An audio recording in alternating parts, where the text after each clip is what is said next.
Welcome,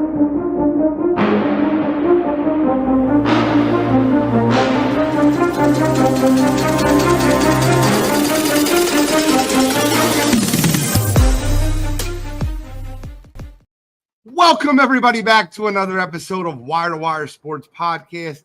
I'm the NFL genius, Gene Walls. In the upper left corner, we got Kent State's own, Cleveland's own, college Cutro. Gentlemen, how are we doing this fine Wednesday evening? It's been hot, I tell you that. Bro, it's been hot. Oh my God, it's 103. 103. Speaking of hot, ridiculous. Dude, last night, 10:15, it's still humidity was out of its world. But Wire2Wire softball team stays undefeated with a W. Will come from behind action. Down 4 runs. Bottom 7. We did not record an out. 5 runs, 0 outs. In the upper right corner. Scholastic Shally, Uncle Shally. See, now you put Shally Suarez, but I would only put that if we lost by 1. If you pitched a gem and we lost. Framber handed us the business. What's happening, Shally? Not too much. I don't like Framber, though. And I pitched a gem and we won, so I'm going with Ranger. So you're off the IL, Bill? Yes, yeah. He's off the IL. Don't let him lie to you. We got Hot Wire. We're going to get fired up today. We got a lot to get into. There have been a lot of dumb people this week, though. Is there something in the water this week? I've never in all my years of doing podcasting, watching sports, had ever remembered a week where there was this many dumb people. I have too many. You got to be kidding me. Get into their brain. It's the heat, I guess. We're going to start with Hot Wire. I don't know why. See, I seen the topics for Hot Wire, and I'm going to be honest with you, bro. The first two, I'm fine with. The third one, I don't even care. Why are we talking about it? Let's get in the Hot Wire.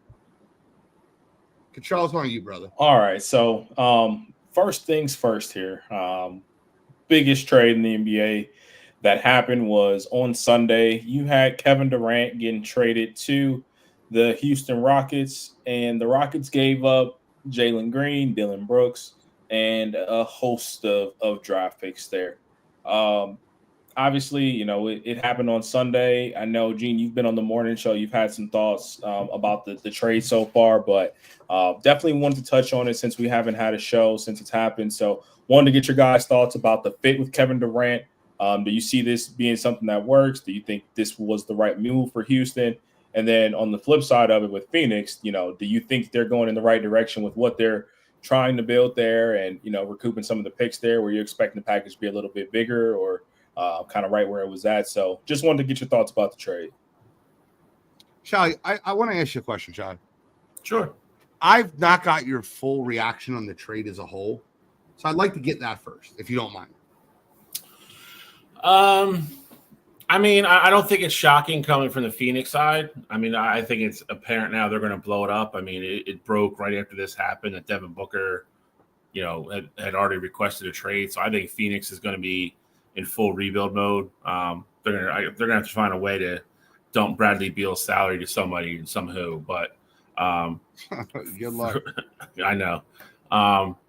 But for from the Houston side, I think being the number 2 seed in the West and being as close as they were this year and realizing, I guess, once the negotiations started that they felt that they could get Kevin Durant, for another year or two, probably, before he really starts to probably, to go downhill a little bit. And they felt comfortable giving up what Phoenix asked for. For Houston, I think it's a no-brainer. Hate it for Jalen Green, to be kind of at the center and the beginning and one of the biggest parts of of what that rebuild was, and kind of really being 2 years into it now, and he's not going to see it through, and he's going to have to kind of go start all over in Phoenix. But in regards to what Houston did, I think it's a huge win for Houston to get Kevin Durant. And I think they'll be there again. You have to consider them one of the best teams in the NBA next year as everything sits right now. So I completely agree with you. I'll go a little further. I think that you have the favorite to win the NBA Finals next year, the Oklahoma City Thunder, who won the NBA Finals. And then you have the Houston Rockets. I don't know how, in what world, that Phoenix thought that was a good trade. How many two guards do they have on that roster? 7. It's insane. I've never seen a team derived of all two guards. It's I don't know. Positionless basketball, call it what you want. I love the move for Houston. What's the one thing Houston lacked down the stretch? They didn't have a guy that could get them a bucket. Kevin Durant will get you a bucket. And what did they give up? The 10th pick in the draft? Well, they still have the 3rd pick from last year, Reed Shepherd, on the roster. They gave up Dylan Brooks and Jalen Green in the 10th pick and a bunch of second-rounders for Kevin Durant. So let me get this straight. Phoenix overpaid for him to come in and sold him cheap. Yeah, it's a great move for Houston. I don't know what the hell Phoenix is thinking. Terrible, terrible execution. Agreed. And I think that one part that surprises me a lot here is that Phoenix was as open to sending KD to his preferred destination as much as they were. I get it. You know, you want to have that relationship with players. You know, that goes a long way in terms of free agency and people wanting to come play for you and things like that. But at the same time, you know, if there were teams that were offering better packages, and I'm not necessarily saying there were, but there were reports of what Minnesota was potentially offering with DiVincenzo and Dillingham, Terrence Shannon Jr., first-round pick. Like, I think players like that are how you work on going through a rebuild. Like, those are very talented players who DiVincenzo would provide you a guy to build a culture around, because obviously, you know, he's going to play hard on both sides, and he does all the little things right in the terms of, in the basketball sense there. And then getting young players like Dillingham or Terrence Shannon Jr., who have the potential to be stars in this league, given the circumstance there. I think that would have made a lot more sense. There were reports coming out of Cleveland that Darius Garland had been involved there. I think Darius Garland would be better than Jalen Green or Dylan Brooks, wholeheartedly there. Like that, there's no doubt about that. And it's a better fit because you can pair Darius at the 1 and then put D-Book at the 2. So I just think there was definitely better options out there available. For Houston, this makes a ton of sense, though. Like you said, Gene, you had to go out there and get a playmaker. You had to go out there and get a guy that can create their own shot. And I think the other thing that you mentioned with Reed Shepherd, like, he didn't play at all last year. Like, you were a 2 seed last year, and your number 3 overall pick didn't really play for you at all the entire season. You kept Tari Eason. You kept Jabari Smith. Like, you still have Cam Whitmore. Like, if you're Phoenix, I don't know how you don't pluck one of those guys off of, if not, more of those guys off of that team. Like, I get it. You throw in Brooks for salary cap reasons and things like that, but there's no way I'm sending you Kevin Durant if you don't have Cam Whitmore or, Jabari Smith or one of those young forwards that have shown they have talent in these packages. Like, you're giving me another 2 guard and, Dylan Brooks is a 2 or 3, depending on where you play him. Like, you give me 2 guys that in our locker room, we are filled at that position. So definitely a head scratcher for Phoenix. But I think it's a great move for Houston. And, I think this 100% opens up that window and gives them that opportunity to potentially win a championship next year. Tony said, as a Phoenix fan, I guess oh my God, I didn't know he was a Suns fan. Feel terrible for him. We will trade Beal for whoever would take him, and the contract for a ball boy to be named later. Kyle said Houston got a shot maker, and Phoenix needs to rip the Band-Aid off. I mean, I don't think they're gonna have a choice. Like I said, I mean, it was very quick. I mean, it was within a couple hours. That the news once it was official that Durant was gone, that Devin had already requested a trade. I mean, he obviously sees the writing on the wall and sees a lot of what we just talked about. They already had him playing out of position, playing point guard last year, which was a disaster. It's not what he is. And again, you're now stuck there with Bradley Beal and a bunch of kind of, I don't want to say riffraff, but like Cottrell said, a bunch of stuff that if you have any kind of NBA sense, you're going to look at and be like, this isn't going to work. And Phoenix is clearly going to rebuild, and that's fine.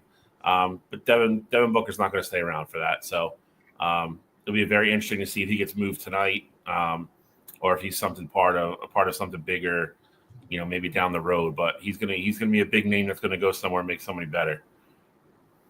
Yeah, I couldn't agree more. I think the Rockets are now the second favorite to win the NBA Finals. Where do you have them, Cottrell? I didn't really get your take on that. Do you have them right behind the Thunder? Do you have anybody ahead of them? Yeah, I mean, I still think I probably have them like third or fourth. Who would be second? For me, I think Cleveland is going to be second. Just with the East being as open as it is, I think with the West, like you're still like you have to think about how many good teams were in the West. Like the Warriors are going to be back next year. Whatever the Lakers are, they're going to be back next year. The Clippers are going to be back next year. Like I think the West is still so filled, and I think the East is just wide open. And just kind of piggybacking off of that, I also would throw the Knicks in there as well, just because of the wide openness of the East. Like I think if you can just go through that East, I know there's still uncertainty there at the coaching position, but just with the uncertainty there through the East, I mean, you can really limp your way to the conference championship, and all you got to do is beat one team to go to the NBA Finals. And I still think OKC is as great as they were this year. Them having a lottery pick this year and getting a lottery pick back last year from injury, the OKC is still going to be a very tough uphill battle to climb. That's fair. So I get what you're saying. You're saying because of the conferences. Let's take that out of it. Let's just ask you the question of if you were power ranking the NBA teams, where would you have Houston? I have Houston third. I still have them behind Cleveland. I wouldn't have the Knicks ahead of them, but okay. I think as a whole, Houston needs to, of course, figure out the lineup and take that next step there. But I'm curious to see what the young guys do moving forward here. Like, is Reed going to be able to step into that role and, be a bona fide threat off the bench? Like, is Cam Whitmore about to take that next step and be ready to take that, next step in his career here? I like their starting lineup a lot, but I'm curious to see how they move on from Dylan and Jalen there ultimately. Shally, where do you have them?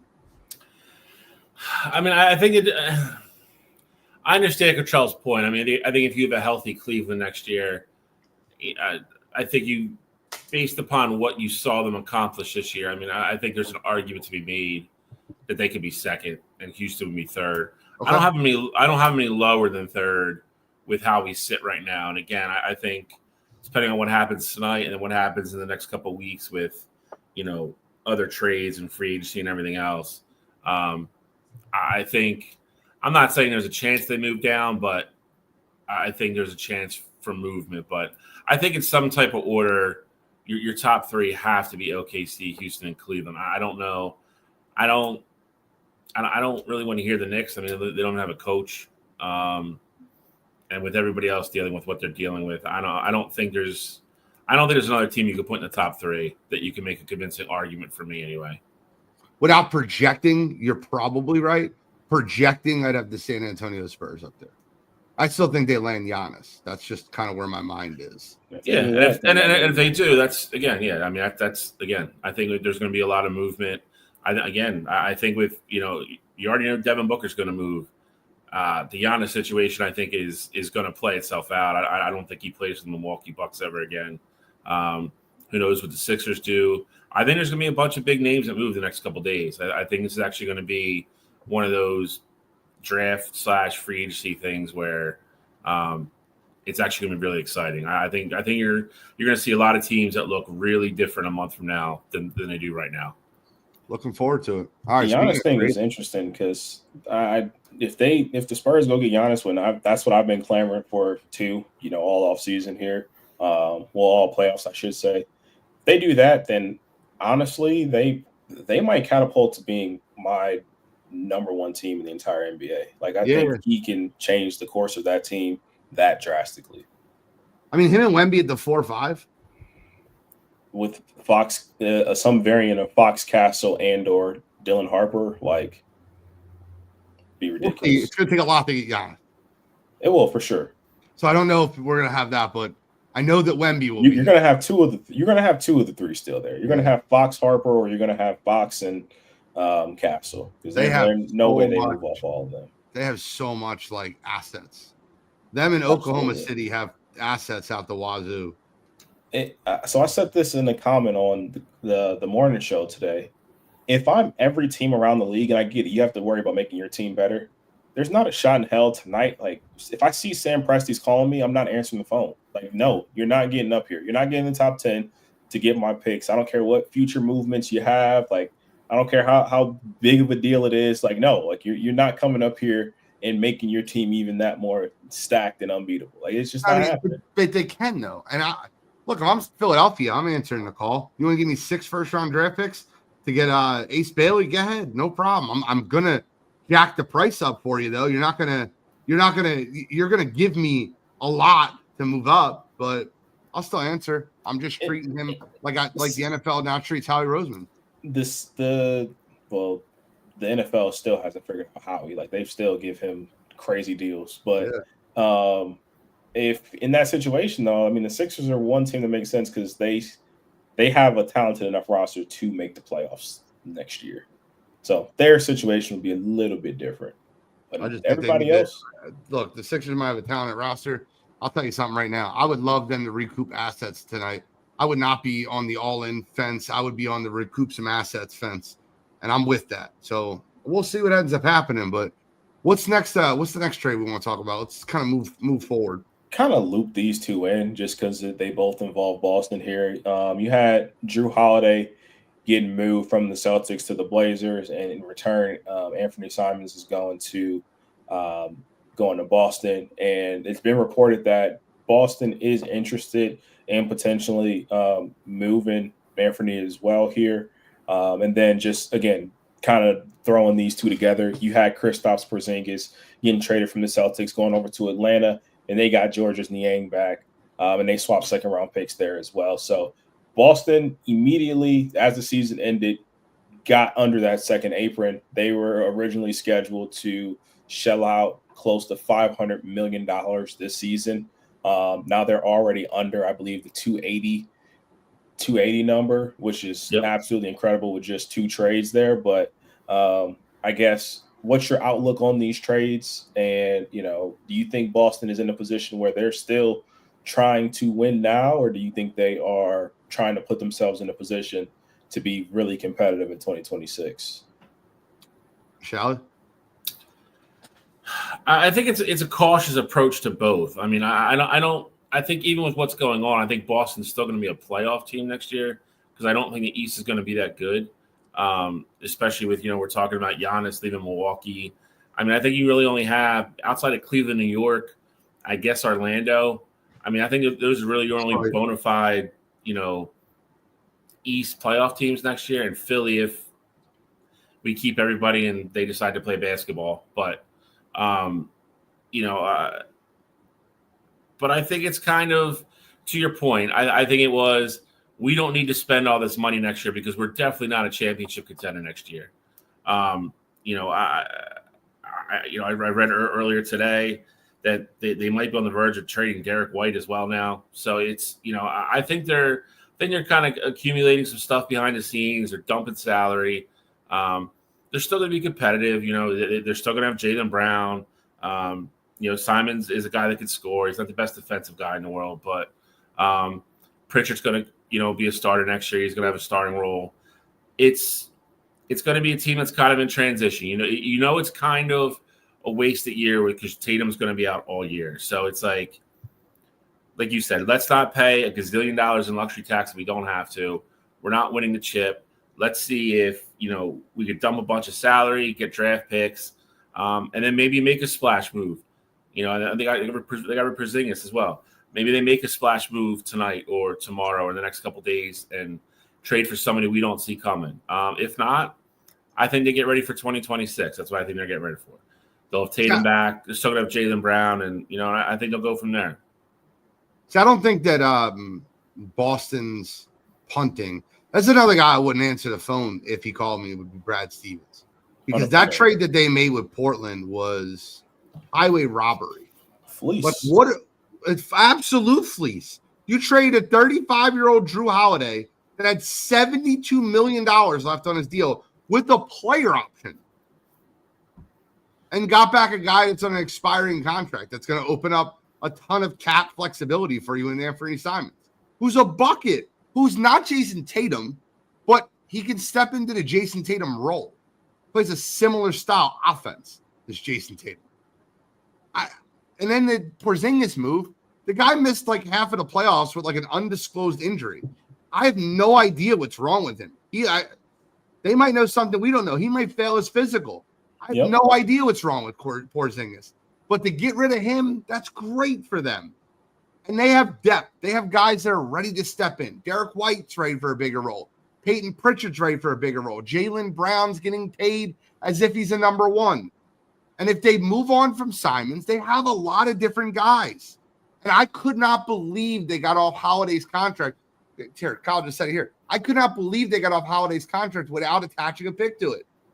And not only did they not attach a pick to it, they got an additional second-round pick back. Like, they got Simons and a pick. Like, that's absolutely insane there. And I couldn't believe that deal ultimately went through, because if you're, again, around the league, Portland's not ready to win next year. No. And I guess it's one thing if you're like, hey, we still have Scoot. Like, we believe in Scoot.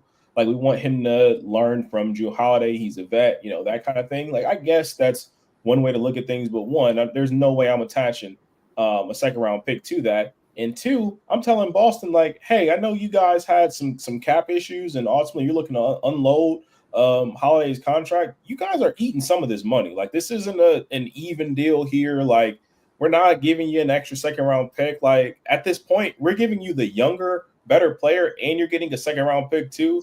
Absolute highway robbery from Brad Stevens. It's great work on his part. And honestly, I wouldn't be surprised if you see Drew Holiday get moved, get rerouted on another deal, or ultimately get bought out and then still end up exactly where he wants to go. And it could potentially be back in Boston. Like, I won't be surprised. You can't buy him out and be on the same team. Yeah, you can. You just got to wait a certain amount of time. Okay. And isn't it a full season or half a season? It's a certain number of days, but you can be bought out and go back to the same team. Look, I get it. I can't understand what people think of when Sam Presti calls them or when Brad Stevens calls them. It's immediate hang up. Why are we talking to them? They're always going to get you. They know they're just 10 steps ahead of you basketball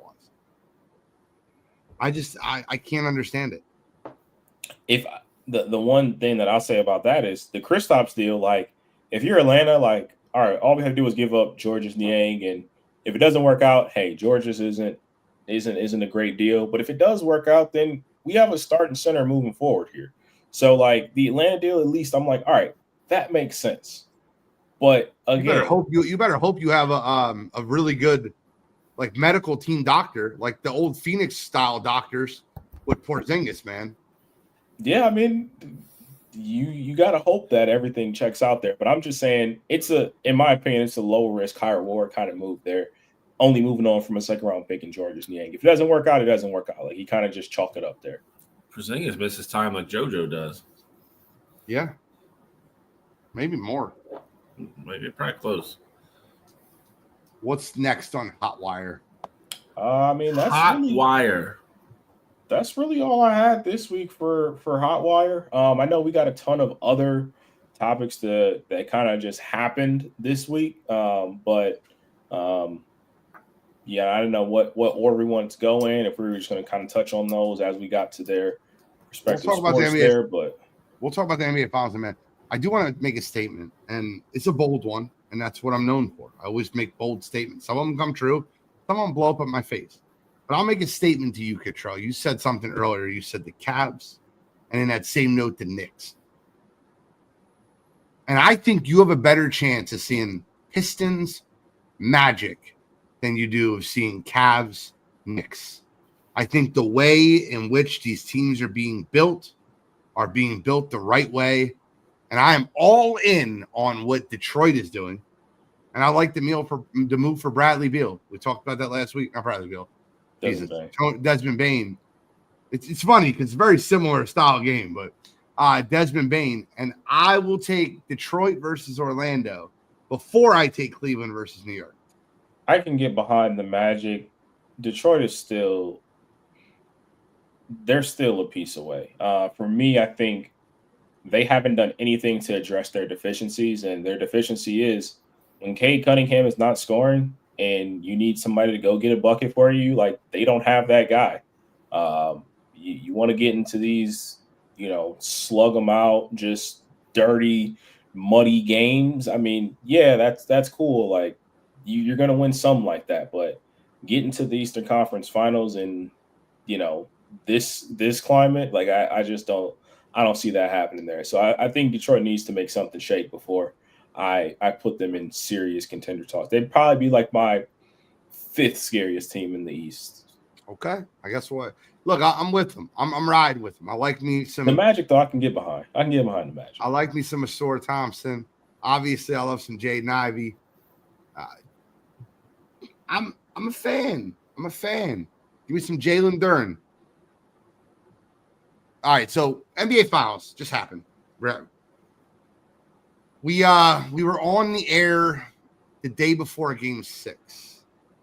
I said last week that if I'm the Indiana Pacers, there's not a chance in the world that I'm playing Tyrese Halliburton. Not a chance in the world that I'm playing Tyrese Halliburton because he's 25 years old, and a calf strain to me sounds like it's about to be a torn Achilles. I'm gonna let the cat out of the bag on this one. He tore his Achilles. And there was a moron that could be one of my 7, you got to be kidding me, this week, that put a tweet up before the game. I want to read that tweet to you, if you don't mind.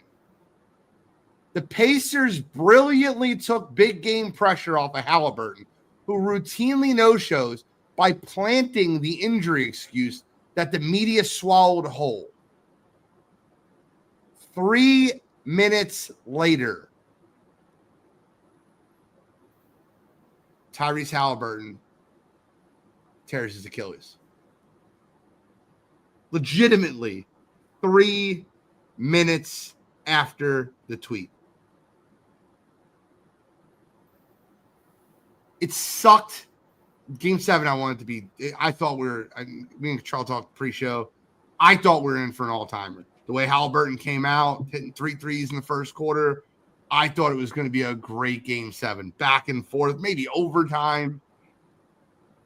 The Pacers battled. TJ McConnell battled. But ultimately, it wasn't enough. I don't want to take anything away from the Oklahoma City Thunder. But Skip Bayless is a moron. And he reminds us daily why FS1 did not re-sign him. I mean, that wasn't really the reason, but yeah. Of course it wasn't the reason, but it just reminds us daily why this guy shouldn't be on TV. He should not be.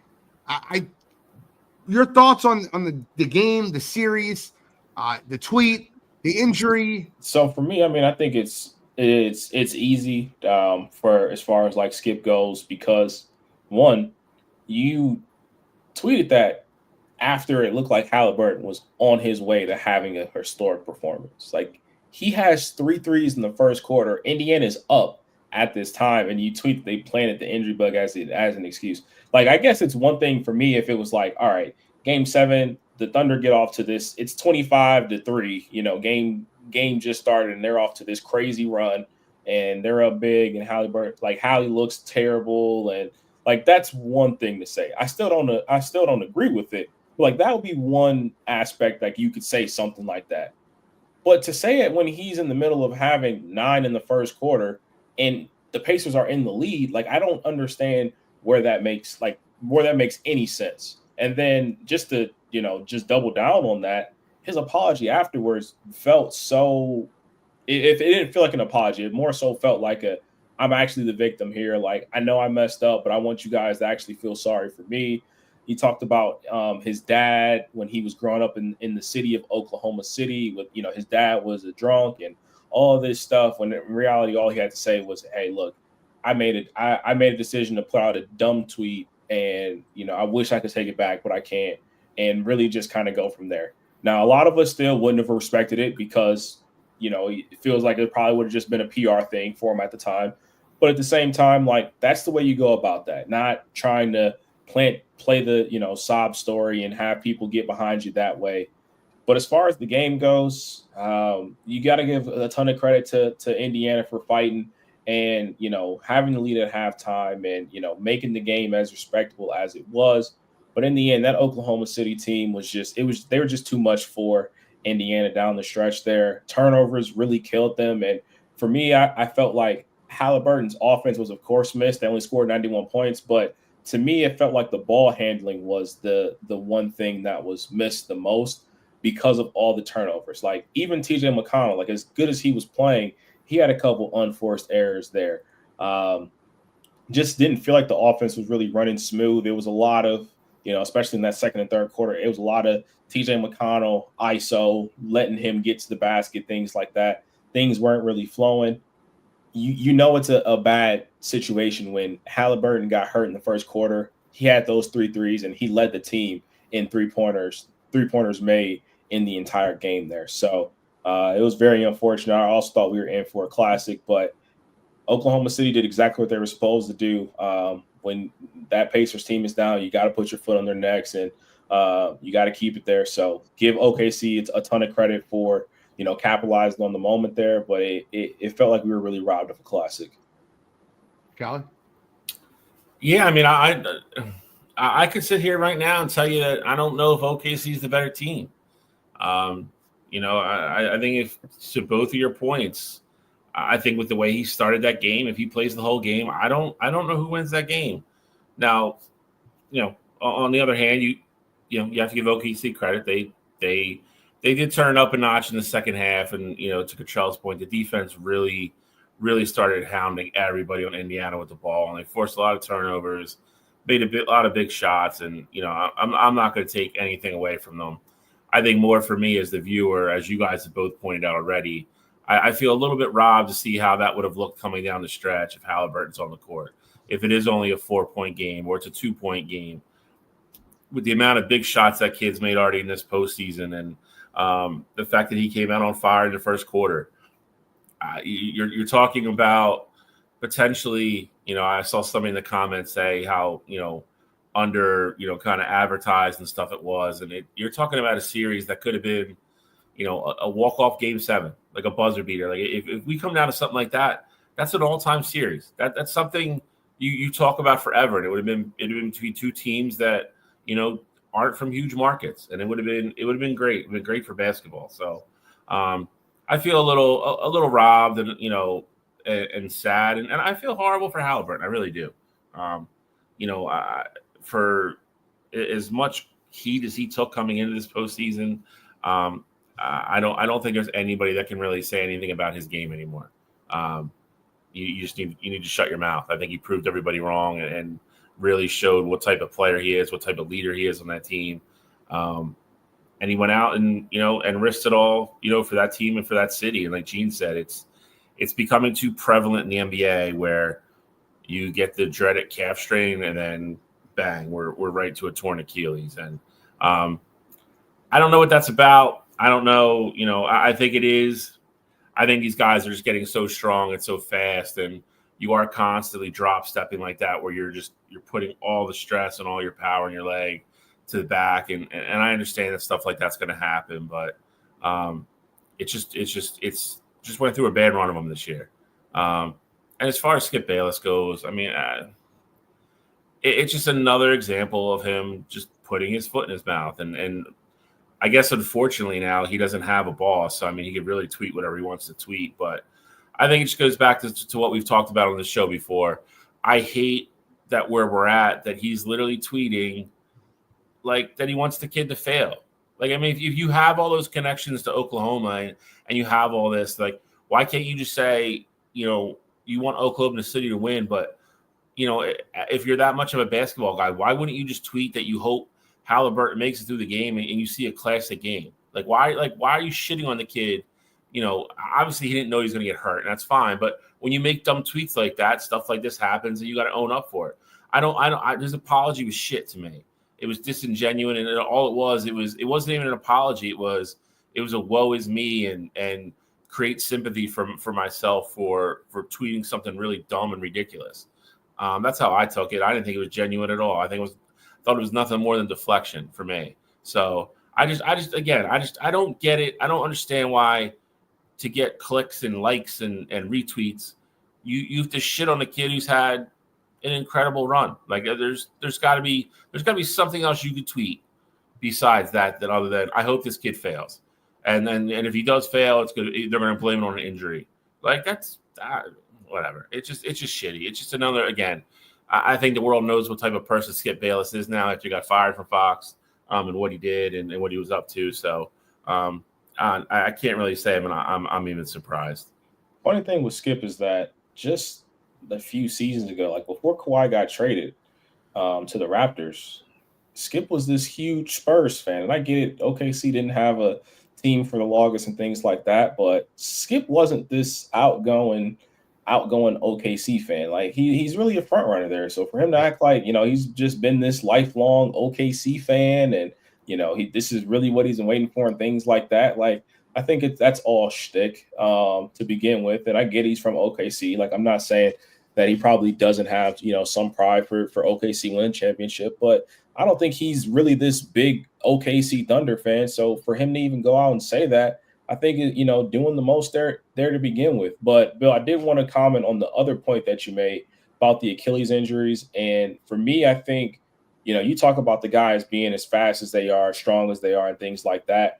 I also think that the pace of the game is also attributing to that. You're having these teams, and granted, the playoffs was a little bit different, but you're having these teams, you know, go up and down the court like as many times they are. Like we saw the Pacers were the number one team of pace this entire season. And, you know, ultimately Boston was a team that played with a ton of great pace.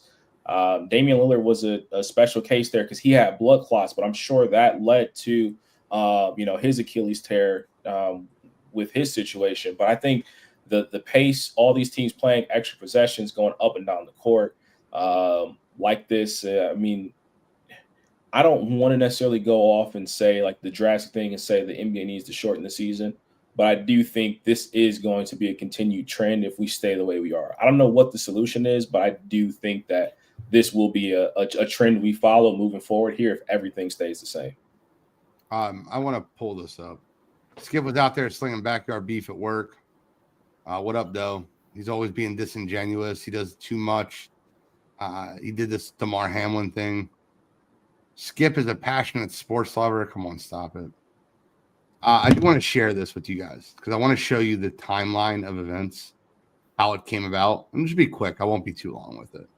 But I'll start with, man, Halliburton looks so hurt. That calf must be killing him. He's just limping up and down the court, isn't he? The Pacers brilliantly took the big game pressure off of Halliburton, who routinely no-shows by planting the injury excuse that the media swallowed whole. Then he goes, okay, Halliburton looks hurt. Hope it's not too bad. Unfortunately, Halliburton injury looked more than just a calf pull. This is like, I'm serious. Like, what's the time? 8:19, 8:26. Like, I don't think I've ever seen anything that was so you just blow up in someone's face like that. 7 minutes. Couldn't happen to a better person. You know what it reminds me of? You being from Philly, you should remember this. Mike Missinelli made a tweet when Victor Cruz went down in the end zone in Philadelphia, And he goes, Victor Cruz is over. Dance to that. And that was a career-ending injury that he had in the end zone at Lincoln Financial Field. And that he claimed afterwards. He's like, I didn't see that he didn't get up. I was walking out of the stadium and he dropped the ball, and that's what I was tweeting, and I didn't even see it. Again, another example of a not a good human being who has absolutely stuck his foot in his mouth more than one time as well. So yeah, more than once. I think the other thing too that I actually heard it brought up on ESPN, and I think part of it matters too. I think all these guys switching to low top shoes has something to do with it too. I mean, half these guys, some of these guys don't even tie their shoes anymore. They just wear a bunch of socks and they tape their ankles, and it's. I just remember growing up, man. Like you didn't step on a basketball court without high tops on, or at least 3/4. And these guys are wearing like borderline tennis shoes now, because they want to be lighter and they want to be faster and they don't want to be clunky. And I get all that, but I think that factors into it too. And again, it's also another thing where, you look at the NFL with concussions, like guys just kept getting bigger and faster, and that's what's happening in the NBA now. I don't think people realize. I think if you've never watched an NBA game in person and like close, you hear like all these guys are like 6'6" or whatever, but then you see them in person and you're like, these guys are huge and they run fast as hell and they stop on a dime on a court that is, waxed to the heavens. So you put a lot of wear and tear on your ankles, man. You really do. And it's I agree with Cottrell. I don't know what the answer is, but I also think it's just one of those things where it's an unfortunate stretch, but maybe it's not. If it keeps happening next year, then I don't know. I don't know what they're going to do. All right. Well, anything else we want to wrap up with the NBA Finals? No, I figured that was probably about it. I didn't know if we wanted to get into some draft talk. That's exactly what I wanted to get to. We had a little time. That's why I was trying to figure that out. Congrats to the Oklahoma City Thunder. Let's talk the NBA draft. It's almost a certainty that the first two picks tonight will be Cooper Flag and Dylan Harper. I think you can say it's a certainty. Almost. It's 99.9. There's a small chance that San Antonio trades the 2 pick. It is a certainty. I'd bet my mortgage on Cooper Flag going to the Mavs, though. Now, things get a little bit wild when it comes to the third pick. And I know that there's a little Ace Bailey conversation probably coming a little bit later. But Ace Bailey has refused to work out for certain teams. He has made public comments that I think he's getting really bad. I think he's getting very bad advice from the people around him. VJ Edgecombe, the Andre Iguodala light in this draft, he is now projected to go third to the 76ers. Who are some guys that you're looking at moving up and down the draft board so far this year? Cottrell, who are you most have your eyes on tonight going up and down the draft board? Our guy. Gene, I'm going with our guy. Walter Clayton Jr. is the guy who I am most intrigued to see because he's not going to be a lottery pick. But I think he's a guy who, talent-wise, can help out a team right away next year. Like, I keep seeing him slotted at, 20, I think it's 23, the Orlando Magic's pick in the first round. And, like, that would make a ton of sense there. Like, a situation where Jalen Suggs is your true starter, but he's always injured. And I get it. He's going to be a rookie this year. But he's got 5 years in college. Like, he's coming in with like a vet mindset. Like, he knows how to run the game. He's not a player that makes a ton of mistakes, and he does the little things right. Like, he can get to his mid-range. He can create his own shot. He hits his free throws. Like, I think he's a player that would make a ton of sense in the back half of the draft for some of those playoff teams that are looking to get some depth there. And then the other one that I really like, who I think might fall out of the lottery here, is Liam McNeely. Liam McNeely is a guy who has a ton of talent. Like, he was on that UConn team that was, underachievers this year, but that's a star player there, man. Liam McNeely, if you don't know, he also played with Cooper Flag at Mount Verde Academy. And, obviously Cooper was the star of that team there. They also had your boy Queen there too. But Liam McNeely was a guy who more than held his own. And I think with him being a 6'8", 6'9" guy who, again, can create his own shot and just going through that Hurley system there, I think he's going to be a player that can be an impact player. And in this day and age of the NBA, like, you can never have enough 6'8", 6'9" guys who can create their own shot and, score on all levels of the floor. It's funny you say that because the guy I'm looking for on my board, and you said my boy, and I didn't know. I kind of thought you were talking about Walter Clayton Jr., but the other one that I really look for is Derek Queen. He's projected to go around 18, and I think he's like Zebo light, man. I think that this guy's a little bit more athletic, Zach Randolph, and I think that he's going to be able to create his own shot. I love the way he plays basketball. I think he's a next-level player. I think Derek Queen makes an NBA roster and gets really good playing time for a team in this draft. I think he's a steal in the teens. So I'm. It's funny you say that because I think Queen's going to go to the Brooklyn Nets, and I think that's going to open the door for them to trade Nick Claxton somewhere. I don't know where, but I think that's going to be one of the moves that opens the door for them, and I think it'd be a perfect fit for him. A team with no real expectations there, and he can kind of just go and figure it out. Who's the guy in the top 10, Shally, that you think's a bust? Top 10. Top 10 is going to be weird. I mean, we don't know how far Ace is going to fall. I mean, I would still draft him at 3 and make him play. That's just me. I like Trey Johnson. I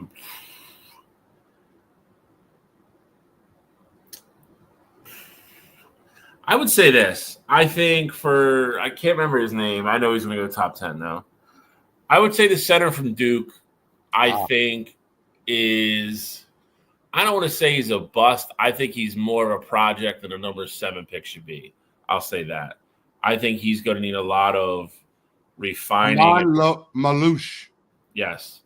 I think he's going to need a lot of refining and polishing. I think he's one of those guys that has all the great physical attributes that jump out at you. I think he's really going to have to learn how to play basketball, though. And I think that can be, a little daunting sometimes. So I think like I said, I definitely think he has the tools to do it. I would just say if I'm picking 6 or 7 or 8, which is kind of where he's in most of the mock drafts that I've seen. And I haven't looked at all of them, but I think that's that's a lot for me to risk on that high of a draft pick. So for me, let me go here because I don't want you to steal mine. Control. I wasn't going to take anybody. I was just going to. I'll let you go. No, you ever see the Scooby-Doo meme where they take the mask off? Like, let's see who you really are. I think Con Kneipel, you're going to take the mask off and you're going to see Corey Kispert. Same goddamn player. They're both busts. Get him out of here. Don't take him in the top 5. It's a mistake. It was a mistake to take Corey Kispert as high as he got taken. And it will be a mistake for whatever Con Kneipel goes. And I could see him going to Charlotte. I could just see it. I could see it already. It's written on the wall. Gotta block that comment. That would be hilarious. But I was going to say about Derek Queen, though. Right now they got him slated to go to the Oklahoma City Thunder. And boy, would that be a situation of the rich just getting richer. Man, I would hate to see that. I don't know how he gets out of the lottery like that. I feel like when the tournament ended, that was a guy who was a bona fide. That's exactly what it was. Like, he was in the lottery, no doubt about it. Like, I don't know how he gets out of the lottery. Like, Phoenix at 10 is like a no-brainer. They got it slatted for Carter Bryant right now. I think that I'm not saying Carter Bryant's a bad player, but Derek Queen is exactly who I would take in that scenario. Especially with all those 2 guards there. Get yourself a big that can demand respect in the paint. Oh man, sure. Absolutely. Con Kneipel is a bust. I don't know if I have any like bona fide bust this year. There aren't players that I hate this year. I'll say that. What do you think about the comments of Jeremiah Fears? What did he say? Confidence or cocky? I didn't see what he said. Let me give you the exact quote. Brett posted it in our chat, and I just wanted to. I don't want to give it. Most likely, I'm going to say confidence, but I see myself as the best player in this class. That's it? Yeah, that's it. Yeah, confidence. I have no issue with that. That's what you're supposed to say. Yeah, I mean, if there's no other context to it, I mean, yeah. If a team was asking me that, I don't think the team wants to hear, oh, I think I'll be like the 6th or 7th best player in this draft. Yeah, I think Cooper Flag is going to be generational. So I got him ahead of me. I think Dylan and Ace, they're both incredible too. I'm probably like 4th. Like, yeah, no, that looks crazy. Jeremiah Fears, I projected to go 5. Who do you think that the top 5 goes is as listed right now, or do you think there's a big mix-up? Like right now, it's listed, and this is where all the money and all the odds are right now. You kind of get closer to the draft, and you get to this type of where you're going to be at, right? So they have obviously Cooper and Dylan going 1, 2. They got VJ going 3, Kneippel going 4, and then Jeremiah Fears going 5. If I'm Charlotte, or even if I'm Utah, there is not a shot in hell that I get it. I know what's going on behind the scenes, but there's not a shot that I'm passing up on Ace Bailey. I'm either taking Ace Bailey or somebody is coming up to draft Ace Bailey. Like, I'm not just passing on him because of the stuff that his agent or the stuff that he's been doing and things like that. Like, if you want to be in the league, like, you're going to play basketball for my team. Like that, especially if you're a team like Utah. Like, you were a team that should have been in the top 3. You weren't. And now you get a top 3 talent that falls in your lap at 5. Like, for me, there's no way that I'm not taking Ace there if he's at 5. You heard his comments about Charlotte, right? I did, yeah. No, he's like, I don't care about tens of 15s of $1 million. You can't pay me to go to Charlotte. I mean, I would say the kid's attitude is going to need an adjustment really quick. But to Cottrell's point, I'm not passing him at 3 if I'm Morey. You're trying to unload Paul George, which is a spot he just easily slides into. There's no way that I'm not either drafting him or, to Cottrell's point, I'm making somebody come up to get him then. If you want him at 3, then cool. We'll flip-flop some ones. You can give me some other ones or give me a player, whatever it's going to be. I'm not letting him go because he doesn't think he wants to play basketball here. Yeah. Because it's those 3, and then it's a drop. It just is. You can slice it however you want. Like Gene said, VJ, he's nice. But if we're calling him Andre Iguodala light, I'm not drafting him number 3. I'm not if Ace Bailey's sitting there. I'm taking him, and if you don't like it, then you're never going to play basketball until I find somebody to trade your rights to. Yeah. Sorry. The funny thing about that is, I think that the reason that Ace Bailey's acting this way is because he has assurances from a team or 2 that he wants to go to, and a lot of people think it's the Oklahoma City Thunder. So there's no way he gets there. I think that they could trade up to 5 or 6. And that, to Cottrell's point earlier, you probably can't answer the phone for Sam Presti, but they have a lot of assets to trade up there. And he seems there seems to be a liking. Sam Presti likes him a lot. And when Sam Presti likes a player a lot, that's a guy I'm drafting. I don't really care. I don't even need to do my own scouting. Oh, Sam Presti really likes him? Cool. But who doesn't like him? I mean, his attitude is not great. Agreed, but if you watch him play baseball, who doesn't like him? And they were probably part of one of the most historically underwhelming performances of 2 top 5 lottery picks on one team. I don't care how bad. I don't care how bad. I get it, but I think they only played like 10 games together when it was all said and done. They both got hurt. I mean, it was. I get what you're saying. I don't disagree with you, but I mean. They were always only going to be there for a year. They took whatever money Rutgers was giving them. They, I don't think they planned on getting hurt. Obviously, they're like, we'll go play at Rutgers and play together and do whatever, and then we're going to the league. But I mean, one of them seems way more mature than the other. But again, if what if one of them is in a way better situation? Listen, I'm not an Ace guy, but San Antonio is probably the best organization that you can go to right now. That's insanity. Oh, he's gonna fall into a great spot. Like we said, I mean, maybe unfortunately, I mean, they could take him and he could be part of the package that goes back to Milwaukee with to get Giannis. But that being said, if not, He's landing in a great situation. But let's not act like if Ace comes here and JoJo plays next year with everybody else, Philly's going to be a good team. 100%. I have no faith in that. But if that's what happens, he's not going to a bad situation. I'm just saying, if I'm Samuel Morey, I'm literally Samuel. I'm literally that's what I'm calling him, because he's not deserved nicknames. He's not enough for me. But if I'm Morey, I'm letting everybody know, if you want him, you got to come to 3 to get him. Because if not, I'm taking him. The one thing that doesn't make sense to me, though, is that Ace has basically said, like all the reports are, he doesn't want to come off the bench. Like, he wants to go to a team where he can be a starter and really let his light shine. That's why he declined the Sixers interview, the Sixers workout. That's why he doesn't want to go to certain teams and things like that.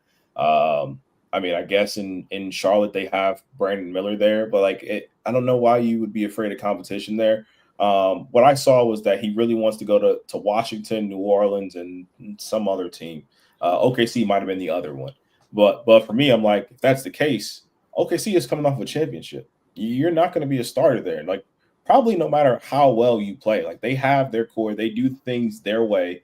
Maybe down the line you can be. Like, when it's time to pay the piper and they got to get rid of, one of those role players in Wiggins or Wallace or Joe. Like, maybe at that time, like, you can get a bigger role in the offense. But I don't understand what the agenda is here. Like, I truly don't get what Ace is trying to get out of this.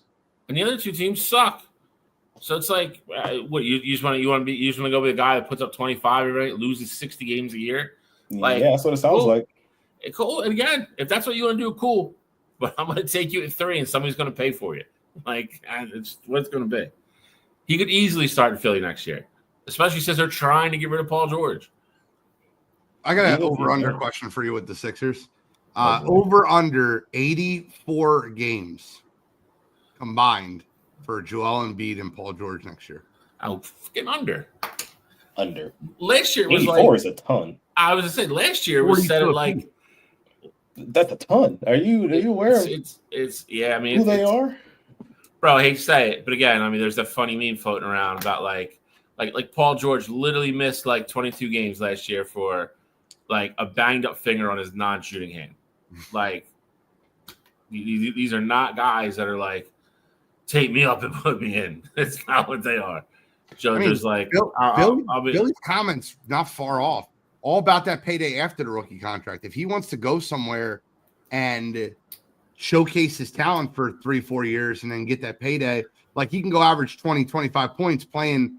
He's 18. I think the kid's super immature. But guess what, though, Gene? If you're in this case at 3, Paul George is 35, right?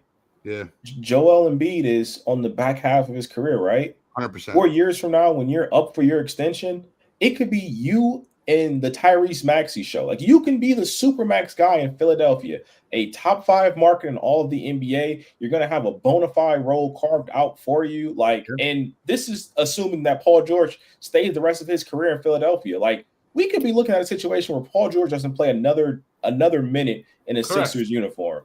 Correct. All right, well, it's 8 o'clock. 8 o'clock on the dot. It's trivia time. I like trivia, man. What do you want me to tell you? I know. As soon as 8 o'clock hit, my mind is like, it's trivia time. I'm ready. And today it's Gene versus Cottrell. And I'm expecting Shally to have a ridiculous question this week. He promised it last week that he was going to have a ridiculous question and it was going to be no NBA. It's not a ridiculous question, but it is definitely not NBA. We are officially putting basketball to bed. I knew that was coming. All right, so it's Gene versus Cottrell this week. Shally's got the question. I'm gonna turn the comments off. NASCAR. Oh, better not be NASCAR. All right, comments. If it was NASCAR, we'd be here. Here all night. Finish the sentence for him too. All right, here we go. Yep. Relatively easy, but we are almost at the All-Star break. Baseball. It is MLB time. Okay. Top 10 active leaders in career RBIs right now. Okay. So, and if obviously I have 11 through 20 because there's a high probability of a tie here. I think that there's going to be about 4 or 5 really easy ones. What low hanging fruit do I want to take off first? I got so many names that I'm like, they should be here, but like maybe they're not. There's a couple surprising ones on here. Oh, I'm sure, but I think that there's at least 5 easy ones. I'm just trying to figure out which way I want to go. I'll start with Mike Trout. So to give you a barometer of this, because he's on here. Okay. Mike Trout is number 9. Wow. So I got to go older. I got it. I will go with Mookie Betts. Mookie Betts is strike number 1, not in the top 10. All right. If I'm going older, I'm going Freddie Freeman. Freddie Freeman, number 1. One? That's my second guess. Number 1. 2-0 G. Just kidding. Okay. All right. Number 1. Do you have the numbers by chance? Freddie Freeman is 1,273. Mike Trout was 982. That's a big gap. It is 982. Jesus. Your guys. Oh, I should shut up. Whoa, bro. All right. Let's go with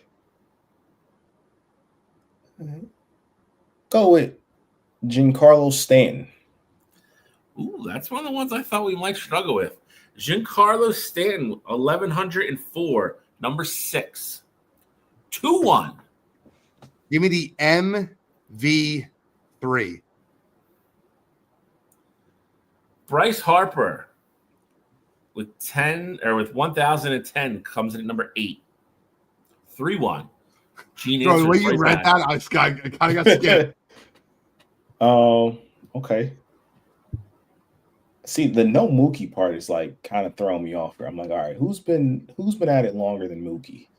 Mookie's only 32. Trout's 33. Harper's 32. Stanton's 35. And Freddie Freeman's 35. Give you some bearing here. Okay. All right, let's go with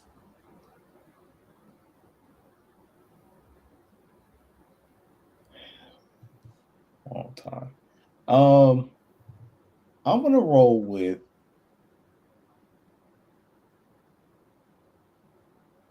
Francisco Lindor. Frankie Lindor is not in the top 10. J-Ram. J-Ram is not in the top 10.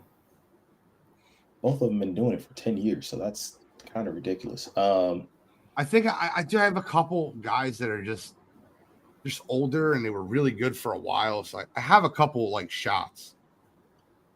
I'm gonna go with. I got a couple shots too, Gene. Like I feel like I'm with you there. I'm gonna go with Manny Machado. Mr. Manny Machado clocks in at number 7 with 1,096 RBIs. 3-2. Give me the guy that was a free agent right around the same time. Give me Nolan Arenado. Nolan Arenado. Number 3 on this list. 1,171. 4-2. Gene just keeps answering the bell. I have one more that I think is one on here, and then after that, I'm kind of cooked. I'm going around teams right now. That's kind of what I'm trying to do here in my head, like going through. I would tell you there's one more very obvious one. Yeah, I know. I don't want to say. And the other three are all definite names that you guys know. You might just not suspect them to be in the top 10. You know what? I'm going to go with the guy who was on one of these lists in the past. He's had a long career. I'm going to go with Andrew McCutchen. Wow. Andrew McCutchen is number 4. Let's go. With 1,123. 4-3. Another MVP. Another long-time player. Another guy he plays for the Yankees. Played for the Cardinals. Played for the Diamondbacks. Mr. Paul Goldschmidt. Goldie is number 2 with 1,219. Yeah, old guys that won MVPs. That's kind of where I'm at right now. So we got number 5 and number 10 left. 5-3. 5-3. Control needs them both. I'm out, Control. You win if you get 2. I'm out. I will tell you this. When I looked this up earlier, 10 didn't surprise me that much. 5 shocked me. All right.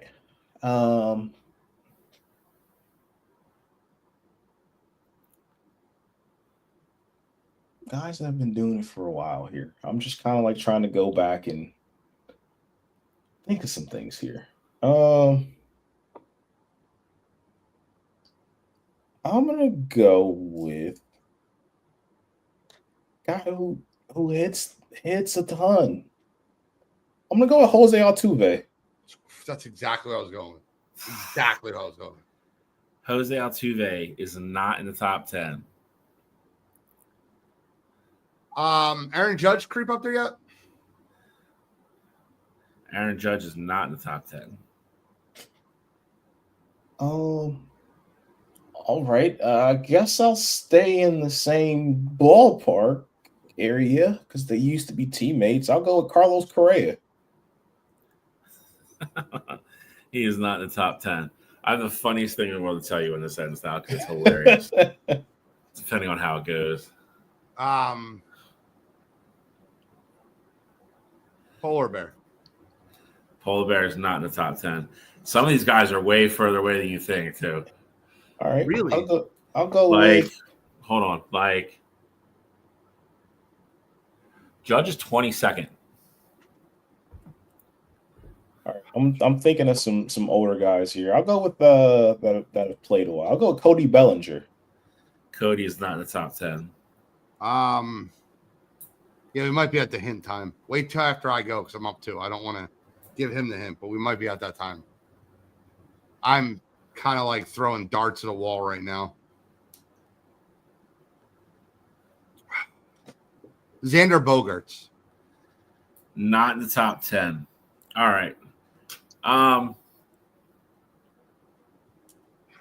For the sake of time, I'll actually, before your last guess, you got the first names of the last 2 guys correct back to back. I actually thought you were going to say both of them.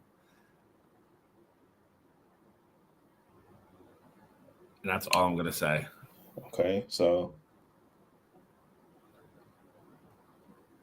I know who I said. Who did you say last? No, you said them back to back. Your 2 answers in a row were the first names of each guy correct. Okay. All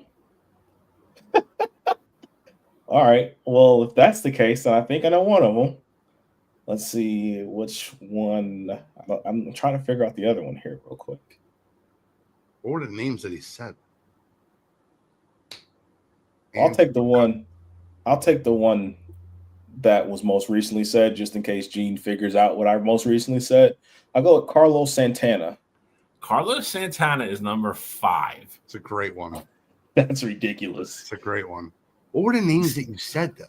He's 39. He's 1,119 RBIs. The ones he got right or the ones he got wrong? He needs to get designated to. Oh, Carlos Correa. Carlos Santana. I got it. So the other one he got wrong, too, but it's number 10, right? Number 10? Is that where we're at? Correct. It's the last one left. Who's the other guy he said wrong?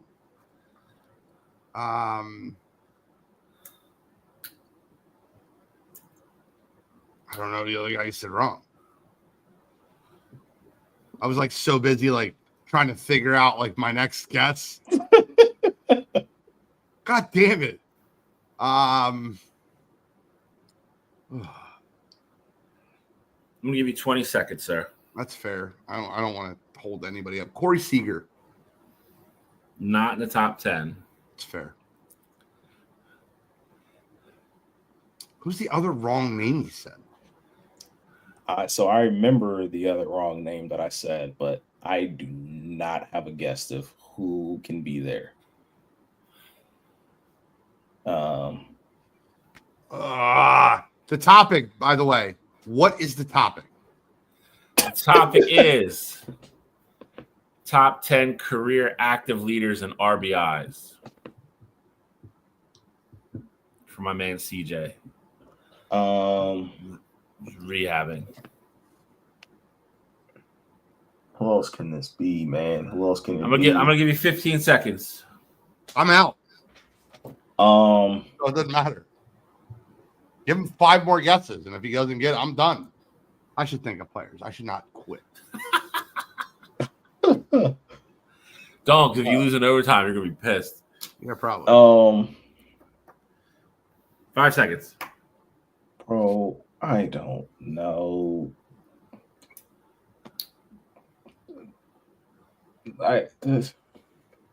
Need a guess. Give me Wilson Contreras. I don't know. Not in the top 10. Can I give another hint? I mean, I'm up 5-4, but sure. His prime years, he was on the White Sox. Oh, that's oh my God, I know Jose Abreu. Correct. Yeah. Okay. Makes sense. I said Altuve. I'm like, what Jose was it? So just to be clear, as soon as he said that, I'm like, it came to me. You said Jose Altuve, and I heard White Sox. I'm like, Jose. That's it. I didn't even realize he was still playing. I didn't realize he was still playing either. But he on Houston, which was even more funny because you said that team freaking with Carlos Correa. I was like, Jesus Christ! It's like he's circling around all of it. Salvador Perez is 10 or 11. Marcell Ozuna is 12. J Rams 13. Genio Suarez is 14. Nick Castellanos is 15. Jesus Christ. Mookie Betts is 16. Altuve 17. Justin Turner 18. Xander's 19. And Frankie rounds out the top 20. So we got a lot of those. This is a problem. I got to not do this. So I realized what CJ said, what's the topic, because I always keep the stream going on my phone. It was laying down, and I looked down for a second, and he said, what's the topic? And I'm like, oh, shit, I have the comment. I had the comments turned off over here, but they're on my phone. Well, so I should get docked. Nobody said Jose Abreu, so there's no just making sure. No. I don't mind getting docked. I'll give the question again next week. I don't mind. No, there's no controversy. Part of me wants to lose. I like giving the question. I like being the little host. But all right, we're gonna move on. We got before we get into UFC. Can we do MLB first? There's too many. Just look. I'm gonna get into another one of my "you got to be kidding me" type topics, right? Because I know you're using one, so I'll leave that alone. I should be docked. I agree. See, this is what I mean. But he said it's Jose in baseball. Apparently he is. I had no idea. All right, so we got the chance to almost see an immaculate inning. And if you don't know what an immaculate inning, it's 9 pitches, 9 strikes, 3 strikeouts.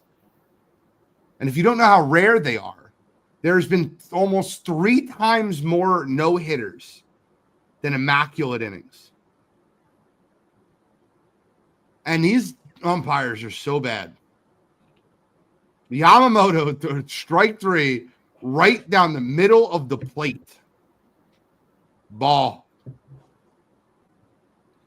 I'm mind blown how bad the umpires are in Major League Baseball right now.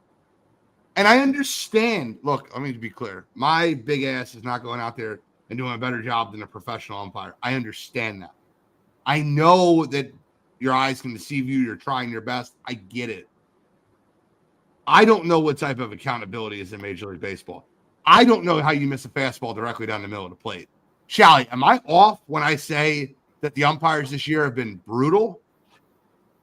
No, I said it in a previous show. I thought after the robo-umps have tested so well in the minor leagues, I thought you would see them tighten up a lot this year, knowing that is somebody just dying to press the button to install that next year. So it's, and I to your point, I would say it's arguably considerably worse the beginning of this year already than it was last year. And again, to preface what, and back up what Gene said, it is an incredibly hard job to do. Like, don't get that twisted in any kind of situation. You're talking about watching something that moves between 90 and 100 miles per hour, that moves sideways or up and down. You have to make sure it's over this weird shaped white thing. And then it's between a certain area on, the batter's body. And you can do all that in half a second. It's incredibly hard. But that being said, these are supposed to be the guys that are the best at it. And they are not good right now. So, everybody better get real used to seeing this, because it's coming. It's coming, and it's coming fast. Yeah, I mean, that specific moment, Gene, that you're talking about, like, I'm never the one to give the ump the benefit of the doubt. The catcher, I told you guys in the group message, I was like, the catcher did such an awful job, but it was so down the middle, like middle of the plate, that like the catcher probably didn't even think like, oh, there's no need to even frame this. Like, we're getting out of here. Like, this is it. This is a punch out. Like, we're going to the dugout. We got an immaculate inning on our hands.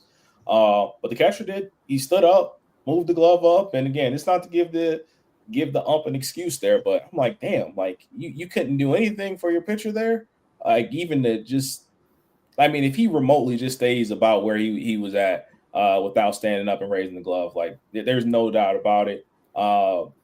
Again, this isn't to excuse what the ump did there, but I saw that and I was like, damn, this is just all bad. Like, he's going off of, I know the ump he had to be going off of where the catcher ultimately ended up catching it, which is still insane there. But yeah, they've been bad this year for sure. No doubt about it.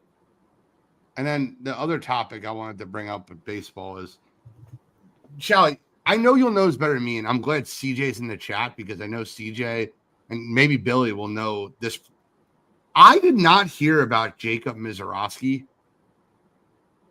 the way we heard about Paul Skeens, the way we heard about, like, did he just show up out of nowhere? Did he can I, like, what's his deal? He's been unbelievable. If you don't know, first outing, 5 innings, no hit ball. Second outing, 6 innings, or basically 6 innings of no hit ball. And then he walked someone and gave up a 2-run homer, and that was it. They took him out of the game. And I think if I'm not mistaken, I think he just outdueled Paul Skeens today in his third start. You beat Paul Skeens today 4-2.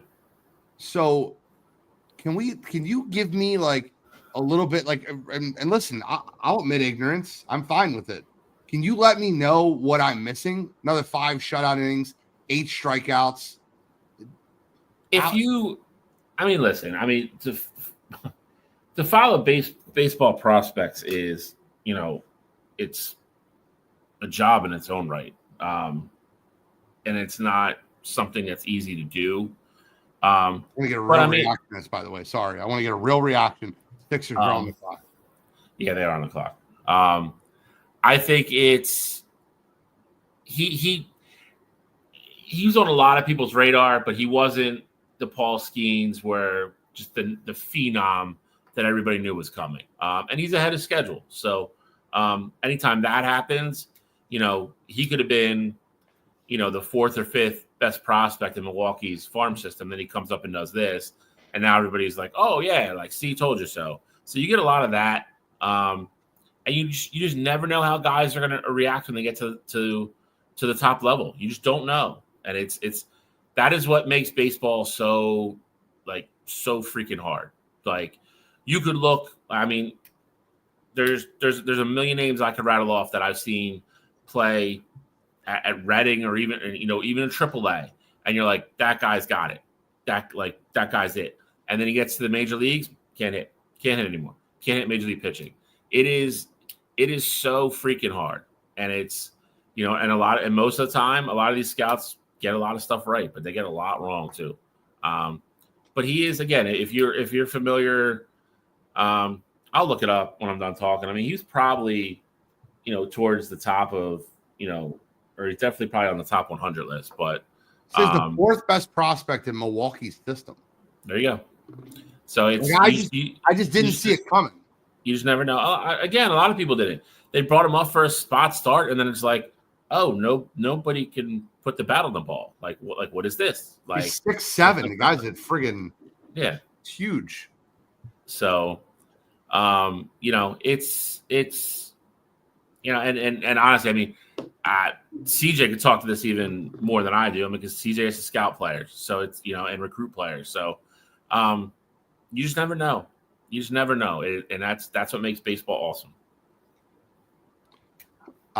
JUCO draft pick. That's what CJ said. There you go. So you're talking about a kid that throws that hard, and LSU, Florida, none of those guys are knocking on the door. He went to JUCO. Now, granted, he could be a meathead, and his grades could have sucked, and that could be part of it, which it can be in JUCO sometimes. But I mean, CJ will tell you, like CJ has recruited kids from Florida that, like, if you or me saw him, you'd be like, this kid's incredible. Like nobody wants this kid, and he's he comes up to PA and he's throwing 93, 94, and you're like, nobody wants this kid. It just there's so many baseball players. It's just it happens all the time. Is Sixers draft pick yet? Did they draft? Not yet. Not yet. Still on the clock. Oh man, I'm just trying to get a live reaction to that. Like I don't know who they're getting. I think it'll be VJ. I really do. With them coming up against it, I'm almost wondering, are they about to make a deal? I would love it. I don't know. Fine. And I'm fine with that. If his stance is we're either taking him or if you really want him, he doesn't want to play here, I'll deal it, but you're going to pay to come get him. And I'm fine with that. He was slated to go to LSU, but got drafted second round. There you go. It's kind of crazy how that stuff works. And the baseball is unique in that aspect where you have kids that sign all the time, and then they have, they either mature, get stronger, have a crazy year, and then all of a sudden now you have professional scouts at your game. And instead of going to, LSU, that hey, we'll give you $2 million, and you go play rookie ball next year, and the kids are like, all right, see you. So you just never know. Pick is in. It appears that it's about to be VJ or Ace. Be Ace or trade. Don't take VJ or Ace. It looks like. What? Said it looks like it's going to be VJ or Ace. Well, I mean, if they're picking, it should be VJ or Ace. If it's Con Kanipo, I might break my laptop. I'm here. I might be gone. That might be it for me. Crazy thing is the Sixers get so much talent back next year. Like, obviously, we talk about PG and Embiid, but like, I think about Jared McCain. Like, he was looking great before the injury happened and took him out for the rest of the season. Agreed. What about Quentin Grimes? Yeah, Quentin Grimes turned into a superstar the last 20 games of the year just because he had nobody that he needed to pass the ball to. I mean, I'm sorry. I'm pausing right now because I'm waiting for this pick. You're going to get a live reaction. I mean, if you're listening to the podcast, you can hear VJ Edco. Yep. VJ is the pick. Dumb. I mean, I think he's got the highest floor of anyone left. Okay. Of anyone left, yeah. I think that, like, he's going to be a next level great defender. And I think that his stock is Andre Iguodala. Now, you told me, was that you that told me to Jimmy Butler? The what? Was that you that told me VJ Edgecombe could be like Jimmy Butler? Or is that somebody else? No, it wasn't me. I really believe VJ is Andre Iguodala. He's not a great 3-point shooter, but he plays very good defense. Super athletic, can dunk the basketball. Oh, he can dunk. Yeah, that's 100. He's athletic. He jumps out of the gym. That's what he. Who the hell can't dunk? I think VJ is exactly. Again, I don't want to crush the kid. It's not his fault, and it just doesn't move the needle for me at number 3. Like No, number three, you got to come out with something better. Which is my opinion. A 6'4", 6'5", shot under 35% from 3. That's never a good sign out of college. That's let's not forget, guys. Tyrese Maxey was a very similar, not play style wise, but numbers wise, very similar prospect. Maxey couldn't shoot coming out of Kentucky. Maxey was like a 27% 3-point shooter coming out of Kentucky. We weren't getting him to shoot. We weren't getting him to shoot threes, though. To your point, as soon as you said different play style, we wanted Maxey to play the way he plays. Now, it's great that he's turned out and he's improved his 3-point shooting. I get all that. But we weren't getting him to do that. Oh, he's not. I don't think 6'4" is undersized. You said C. Do you think 6'4" is undersized? To play what? To play what? He plays a 3, yeah. He's a guard. So he's always been a guard. Yeah, but I mean, he's not going to play a guard with our current setup. Jared McKean's not going to start, bro. Jared McKean is going to start. It's Maxey, Edgecombe, Paul George, and then he'll probably end up starting him at the 2, and he'll be the guy that defends the other guys, the best perimeter player on the other team. That's what he's going to be. The way McCain played last year, like I don't know how he's going to be your 6th man. You can't play him and Maxey at the same time. They're undersized and they're just scorers, and neither one of them play great defense. He'll be the guy that comes off the bench and gives you a spark. He's your 6th man. That's exactly what Jared McCain should be. I think if they re-sign Quentin Grimes, your lineup is Maxey, Edgecombe, Paul George, Grimes, and Embiid. And then Bona comes off, and you're going to have him play a lot of center because Embiid's not going to play more than 40 games.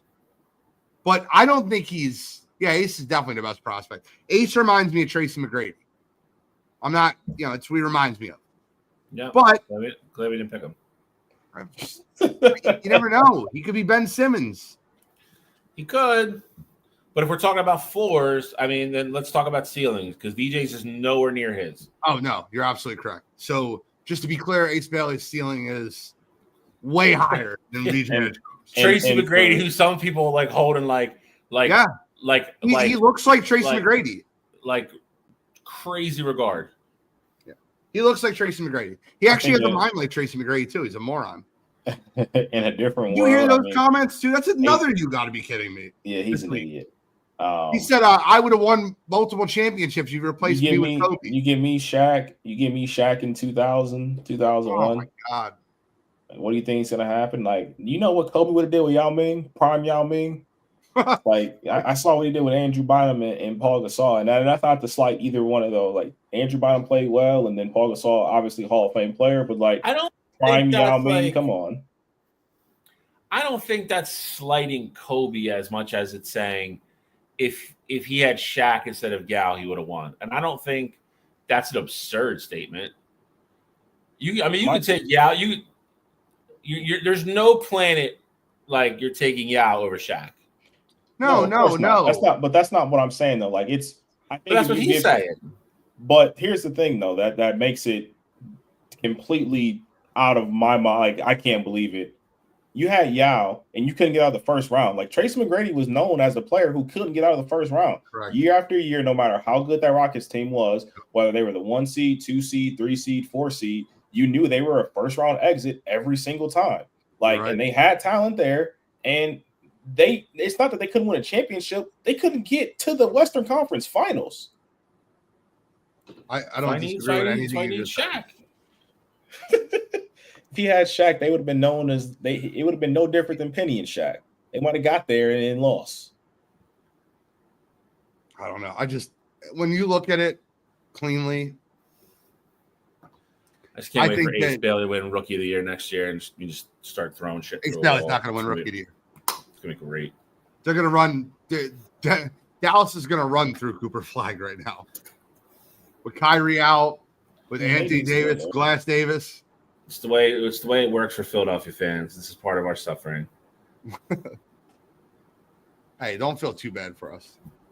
Just won a Super Bowl. Yeah. All right, got a ton of talent too. So we were talking about football. I mean, all right. Anything else MLB we want to go over before we get into UFC?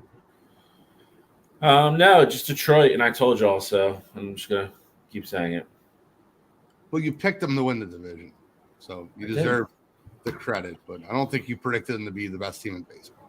I also think there's a chance Baltimore trades somebody big at the deadline. I'm gonna put that out there right now. Was just reading an article today. It was talking about Cleveland in on Cedric Mullins. So I'm not even talking about Cedric Mullins. I'm talking like Adley or Gunner. Yep. Okay. I don't think you can move either one of those. No, I think you can move people, but I don't think you can move either one of them. I think it depends what you get back. Let's see Charlotte blow another pick shortly. But you guys ready to move to the UFC? The only other thing I wanted to mention, Cal Riley having 32 home runs right now is ridiculous. What's his nickname? Pooper? Seriously. I did not know that. It's such a great catcher nickname too. That's hilarious. I mean, hey, you can big circle big dumper. You can circle in BCIB there for him as well, because that's what he is. Yeah, you're not wrong. You said he has 32? I thought 32. I thought he got more. Unless he hit one last night. I thought he did. Maybe he did. Wouldn't be surprised. Yeah, I didn't see any of the late games. No, it says 32. Yeah, best catcher in baseball, and I saw something that said margin. Like, obviously, Judge is incredible right now and probably your MVP, but like, Kyle Riley deserves to be in the discussion. How far is he away though? I don't know, man. Again, this is gonna. He plays catcher. Yeah, I mean, it's a more important defensive position than center field is.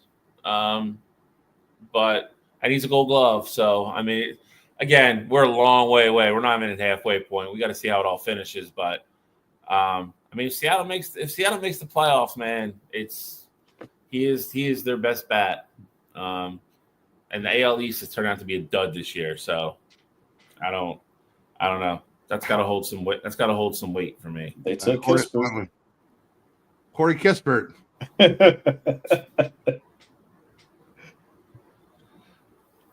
But let's move on. Ace Bailey goes to freaking New Orleans and just languishes there forever. I mean, it looks like he's going to go 6 to Washington because he told Utah not to draft him either. Cool. They haven't been good since I was in grade school. That's cool.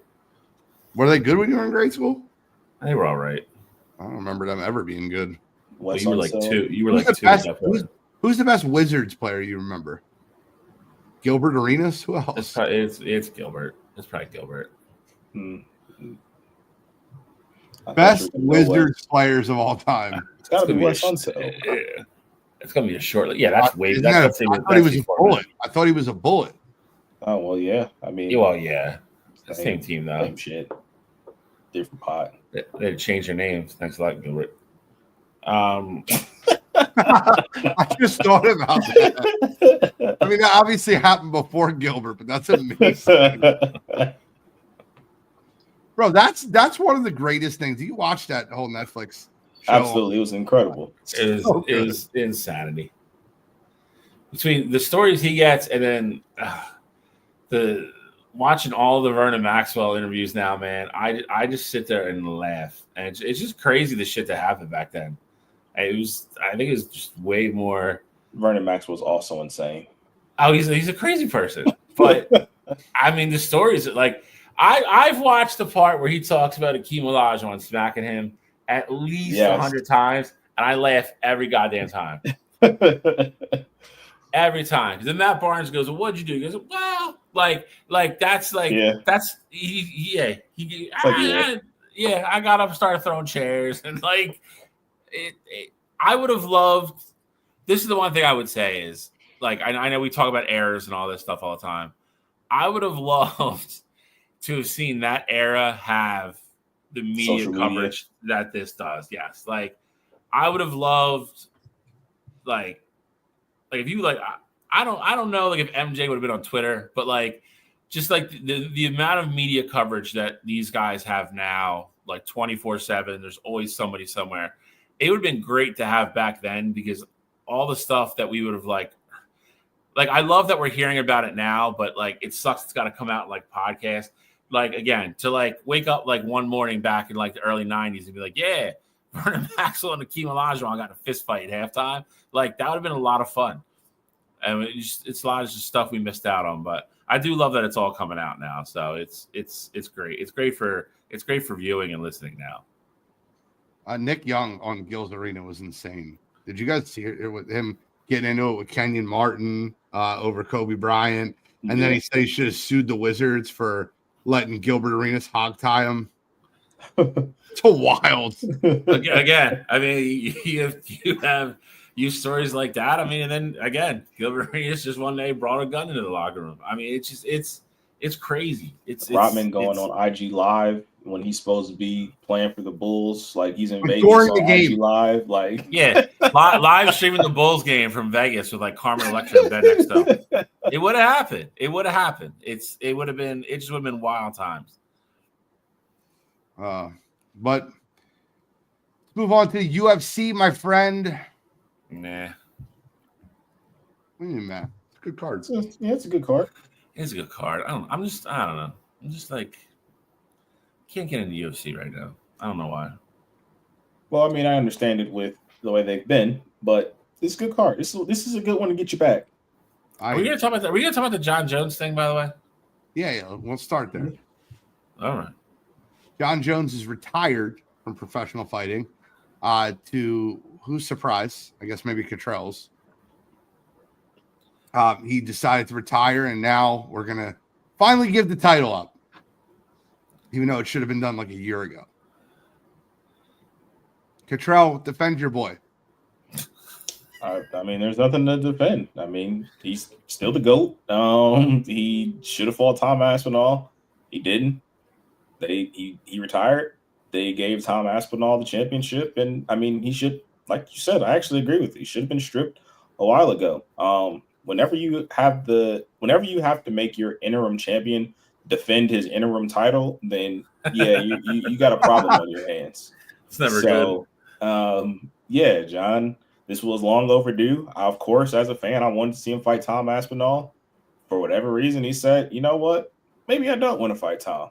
And as much as I'm upset that I don't get to see it, I'm not mad at it. I can't say that he's ducking Tom, because at the end of the day, I've seen him fight the very best in the world throughout his entire career and pretty much dominate all of them. So one of those things where sad to see him go in the fighting sense, but at the same time, let's get this heavyweight division back on the road. Chow, you want to take any more parting shots at your boy? No, I mean, everything Cottrell said was right. I mean, I don't think he was ducking him, but I mean, I will say this. I applaud Dana for really like putting the ball in his court and I don't want to say making it look one way, but John for a while was bitching about money. And then Dana said it got to the point where, depending on pay-per-view buys and stuff, like he was going to make close to like $20 million, and he still turned it down. So that's either he really just mentally done and doesn't want to do it anymore, or for some reason he doesn't want to fight Tom Aspinall. So I would have loved to see him fight. I don't think, to Cottrell's point though, I don't think it changes anything for me. If he goes in that cage, it beats Tom like we think he's going to, then there's really nobody left. And, but I would have liked to see him fight one more time. But, I mean, he does have nothing left to prove. And that's, it's no matter if you love him or hate him, it's a point that is kind of really not up for debate. Okay. So his brother was Chandler Jones, who just passed away yesterday? Chandler Jones passed away? Chandler Jones died? That can't be real. I thought that War Manifold Chandler Jones tragically passed away. What? Yeah, It says. Did not see that news. I did not see that news either. I read it from CJ and I just looked it up. The Jazz. Oh no. Chandler Jones, the running back from San Jose State, not the football player from the NFL. John Jones' brother. So that would have been a way bigger story. Well, Danny Ainge did exactly what you said he should do. Shall I? The Jazz took Ace Bailey. You take Ace. Like, no, there's no way I'm passing up Ace at 5. Like, no way. Go have fun playing in cold ass Utah. With the Mormons too. Exactly, with the Mormons. Not the most friendly place either for certain people. All right, let's get the UFC card up. Get what you wanted, bud. When we look at this card, obviously you have the main event in Ilya versus Charles, Pantoja versus Cara France. I feel like that's going to be a great fight to begin with. But there's still a couple other great fights on this card. Dariush versus Moicano is going to be a banger. Great fight. A fight that essentially means nothing but a great card, like a great fight for a card. I completely agree with you. Any other fights you're looking forward to that aren't the main two fights, Cottrell, Bill? No, I mean the Dariush fight obviously is. I think. I don't know. I don't think you can make odds on it, but I think it's a very legit shot to be the best fight of the night. Yeah, I think Royval and Van, that's going to be a good fight there. Like we seen Royval have a banger with Pantoja like in the past there, so I think that's a fight that can really be interesting. And Royval's actually listed as the underdog in that fight, which I was kind of surprised to see, just with his dominance of everybody outside of Pantoja. So I think even on the prelims, like you got Jack Hermanson fighting, Tracy Cortez is fighting, T-Rex McKinney is on this card too. Like there's a lot of names on here. So I think as a whole, this is one of those ones where I might actually tune in starting at 8 and go the rest of the way. I mean, it'd be worth it. This is definitely going to be on the TV for me all Saturday night. Jack Hermanson is, it's just a lot of different guys on this card. But let's get into the main two fights of the evening. Start with Pantoja versus Cara France. Your thoughts on the fight, Cottrell? What do you expect to see? Pantoja, obviously, is going to be the favorite in this fight, but Cara France is a tough dude. So for me, I see this fight being pace. Both these guys like to just go at it and attack and, move forward there. And I think this is going to be a really exciting fight. Ultimately, though, for me, I like Alexander Pantoja to take care of business in this one. I think Cara France is a good fighter. I don't think he's championship material. Like, I think he's done enough to earn this title fight. Like, don't get me wrong. But at the same time, I also think we've gotten here because of the way Pantoja has looked against all of the others in the top of that division so far. So for me, I think it'll be a fun fight. It'll be a competitive fight. But I like Pantoja 4-1 in a decision. I agree. I think Pantoja is a level up here. And again, Cara France is a nice fighter. Kind of like Cottrell said, I think this is a step up for him, though. I think Pantoja, like Cottrell said, has kind of wiped out that division. I think he's got to fight somebody. So I think it'll be a fun fight. I think it'll be a competitive fight. But yeah, 4-1. I could even see 5-0. I think Pantoja retains, and it's rather businesslike. I think Cara France is really going to fight with him. If I was giving you what I think happens in the fight, I think it's going to be a really good fight, and I think Pantoja catches him with a sub, like gets him on the ground, gets on top of him, and taps him out. I don't think it goes to decision. Give me a 4th round submission for Pantoja, but I think it's going to be a close fight. I think there's going to be some moments where Cara France has absolutely, I don't want to say control of the fight, but standing, I think Cara France is the better stander, like punching. But yeah, I agree with that. Pantoja's elite on the ground, elite technical fighter. I think Pantoja wins the fight, but do not be surprised. Kai Kara France on his feet looks really good. Oh yeah, no, I don't think that'll be the case there. Like I expect Kai to look. Kai is one of those CKB guys, City Kickboxing. So he's there with Volk. He's there with Izzy. Like they all fight in the same gym there. So you know what he has the ability to do on his feet there. I just ultimately think though, to your point, Gene, that Pantoja is able to hold his own on the feet, and then when things get muddy, he can take the fight to the ground and just kind of point fight him there, which is ultimately why I see it being a 4-1 decision for him. Main event. I think this is a bad idea for Charles Oliveira. I think this is a bad idea for Do Bronx. You're talking about a guy that was stripped of his title because he could not make 155. He's dropping down to 145. No, he's not. Ilya moved up. Oh, it says it's a lightweight championship fight. That's 155. Did Islam? Oh, okay. So it's for the 155. Islam vacated. Yeah. Then now shut up. Then you lead us in then. So yeah, Islam vacated 155. He's going up to 175 for that belt. Ilya vacated 145. He had, funny enough, talking about weight, Ilya actually was saying that getting down to 145 is tough for him because apparently it came out that Ilya walks around at 174. So getting down to 145 is tough for him. And you have Charles Oliveira, who has been dominant pretty much against everybody not named Islam Makhachev in his last few fights here. So they're going up against each other for the vacant belt here. Islam's undefeated. Oliveira has the most finishes in UFC history. It's definitely slated to be a fun one here. For me in this fight, I'm rolling with the underdog. I think this is a fight that gets taken to the ground. I think once it gets taken to the ground, especially going up in weight for Ilya, like I think he was able to really, I don't want to say bully, but he was able to bully a lot of those featherweights. It reminded me a lot of the early run of Conor McGregor, where he was just more powerful than everybody at 145. But then he ultimately moved up and he had some success early on at 155, but it just kind of caught up to him there. I think Charles as a whole is the most dangerous guy that Ilya has faced so far. And, Ilya gets the knockdowns and things like that. Charles will welcome you into his guard.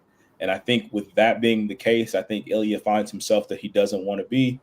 I'm rolling with a third round submission for Do Bronx. And I think he's going to be walking out and new.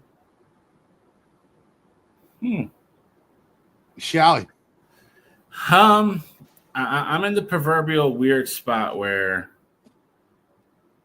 I was never like, a huge Charles guy, and I kind of became one. And now every time I pick him, he loses now, where before every time I picked against him, he won. But that being said, I think the story that we have with Charles the last couple of years is really nice, kind of this late run in his career. And but I think we peaked a little bit. I'm going to go with Ilya here. I just like his striking too much.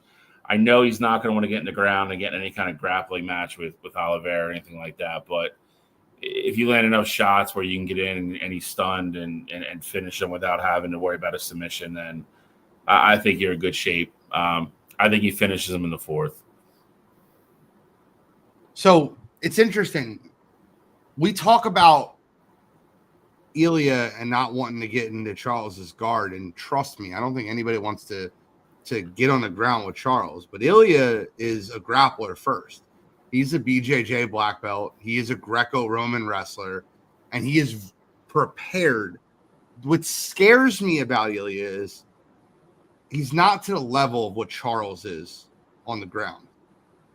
Is he confident enough in his game that he would not fear the ground? Where most people that beat Charles, they're like, no, get up, bro. We're not doing this. Like, you're not we're not laying on our back. We're going to fight.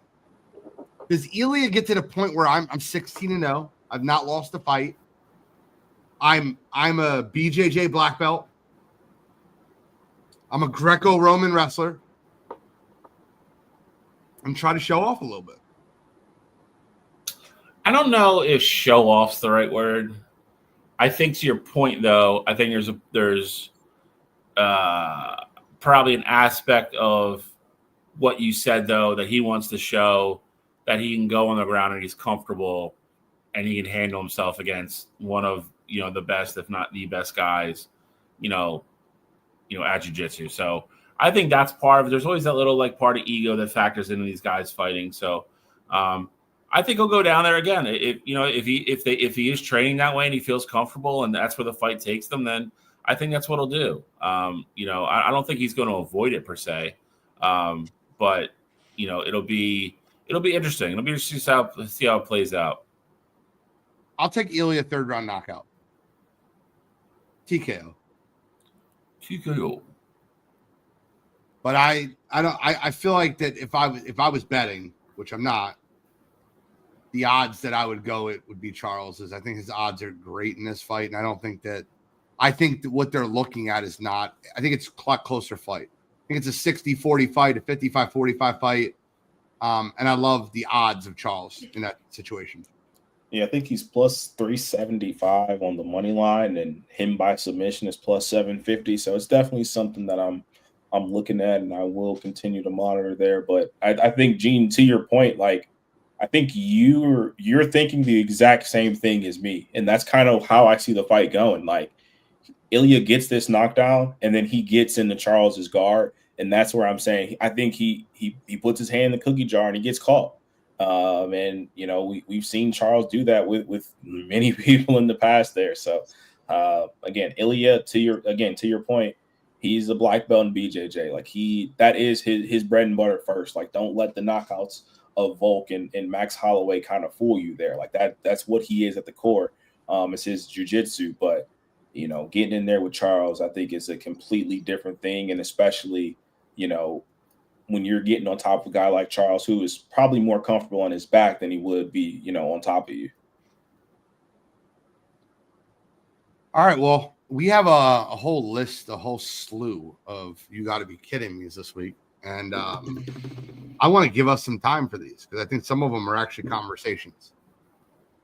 I think, guys, any ones that we don't mention, I'm just going to mention them. We're going to talk about them, and you get ready. Cottrell, have your hand on the trigger, and we're going to do a bunch of them for You Got to Be Kidding Me this week. Why don't you start us off? Yeah, so I'll start us off with, I feel like it's only fitting. We kind of alluded to it a little bit earlier. I'm starting off with Ace Bailey here. Ace Bailey is a guy who many believe coming into the draft, consensus, top 3 pick, no matter what way you slice it, whether it was going to be Cooper, Dylan Harper, Ace, or it was going to be Cooper, Ace, Dylan Harper. Those are going to be your top 3 guys, no matter what, going into the draft. Well, come draft time, you go through the combine and things like that, your private workouts. Ace Bailey decided that he wanted to start canceling workouts. He canceled a workout with the Philadelphia 76ers. He canceled a workout with the Utah Jazz, who ultimately end up drafting him. And he's also come out and said that there were certain teams they didn't want to play for. Jory mentioned it earlier with the Charlotte Hornets. I don't care how much money you give me. I'm not going to Charlotte to play there. This is just something where this kid is 18 years old. I think he's getting bad advice from his camp. And I think the one thing that kind of shows you that is to just kind of take it a step further. A lot of people probably don't know who Ace Bailey's agent is. His agent is Omar Cooper. And if you don't know who Omar Cooper is, you may know the name Sharif Cooper. Sharif Cooper was an All-American at Auburn. He was a hell of a player. He got drafted to the NBA, and he was a guy who averaged 20 plus in the G League for 3 seasons. And now he's playing overseas because he couldn't make it at the NBA level. And I think Sharif is a guy who I know and I'm very familiar with because he was on the Cavs G League team, and he couldn't make his way up. And I think a lot of it was due to poor decision making. And I think this is just another example. And his dad was his agent then as well. So I think this is just another example of Omar Cooper just thinking that he has more pull in this league than what he really does. And I think this is really starting to sabotage the early beginnings of Ace Bailey's career already. So for you to pull out of a workout with the Utah Jazz and they ultimately draft you anyway, I think that's good on Utah's part to begin with. I said I'm a proponent of that, but at the same time, that relationship already has to be starting off rocky there. So this week for me, Ace Bailey, you went from bona fide top 3 pick to starting off your career with a rocky situation with a team that you refuse to go to a workout with. Come on, you gotta be kidding me. Shally, I know you got a couple. Pelicans took Jeremiah Fears. I got 2. First one I'm going to start with, I'm going to go to college football. We're getting close, getting the itch for football, NFL, college, all of it all together. I'm going with Florida State, I guess, presumptive starting quarterback, Thomas Castellanos, who came out and gave Alabama a whole bunch of bulletin board material before their week 1 game against each other this year. Pretty much came out and said that Alabama isn't what they used to be, and they're not going to be that anymore because Nick Saban's not there to help them anymore. I need you to find a mirror immediately. You were playing on a team that is coached by Mike Norvell, who probably should have got fired last year.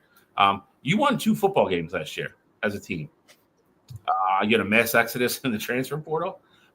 Not sure if you're looking around or if we're just a little overconfident or whatever we want to be. You need to have some self-awareness. Alabama's going to come to town. Like I said, week 1, they're going to be a good football team. Kellen DeBoer is not a shitty coach.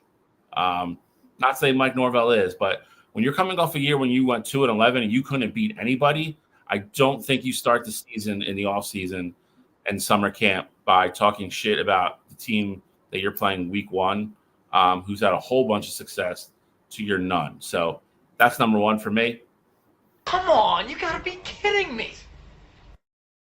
Number 2, I don't know the guy's name. I don't think it's been released because if it does, something will probably happen to him. But he's now been banned from every Major League ballpark by Major League Baseball earlier today. If you haven't seen it, Ketel Marte and the Arizona Diamondbacks were playing at Chicago. And during a stoppage, Ketel Marte kind of broke down and started crying. Nobody really knew what was going on. Apparently, there was some guy in the stands heckling him about the way his mother died back in 2017. I've said this before. You can buy a ticket. You can go to a game.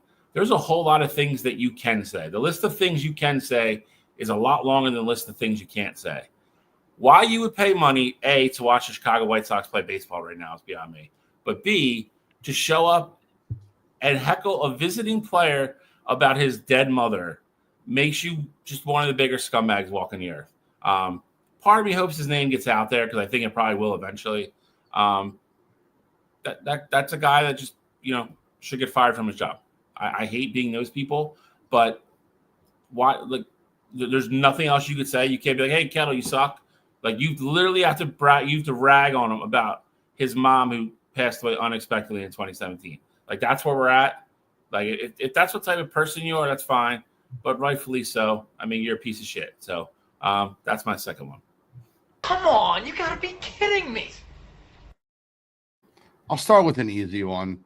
Deontay Johnson most recently had an interview, and they asked him about the situation that happened for Baltimore. And he said in the interview, he said, yeah, it was freezing, man. I was freezing. I was cold. I didn't want to put anything bad on tape. Like, I wanted to go in, but I was sitting there the whole time, and I was freezing. I wasn't warmed up. They didn't use me for anything. So I said, nah, I'm not putting anything bad on tape. And then Baltimore cut him. You go back and look at the temperature that day. It's 42 degrees. It wasn't 12. It wasn't 8.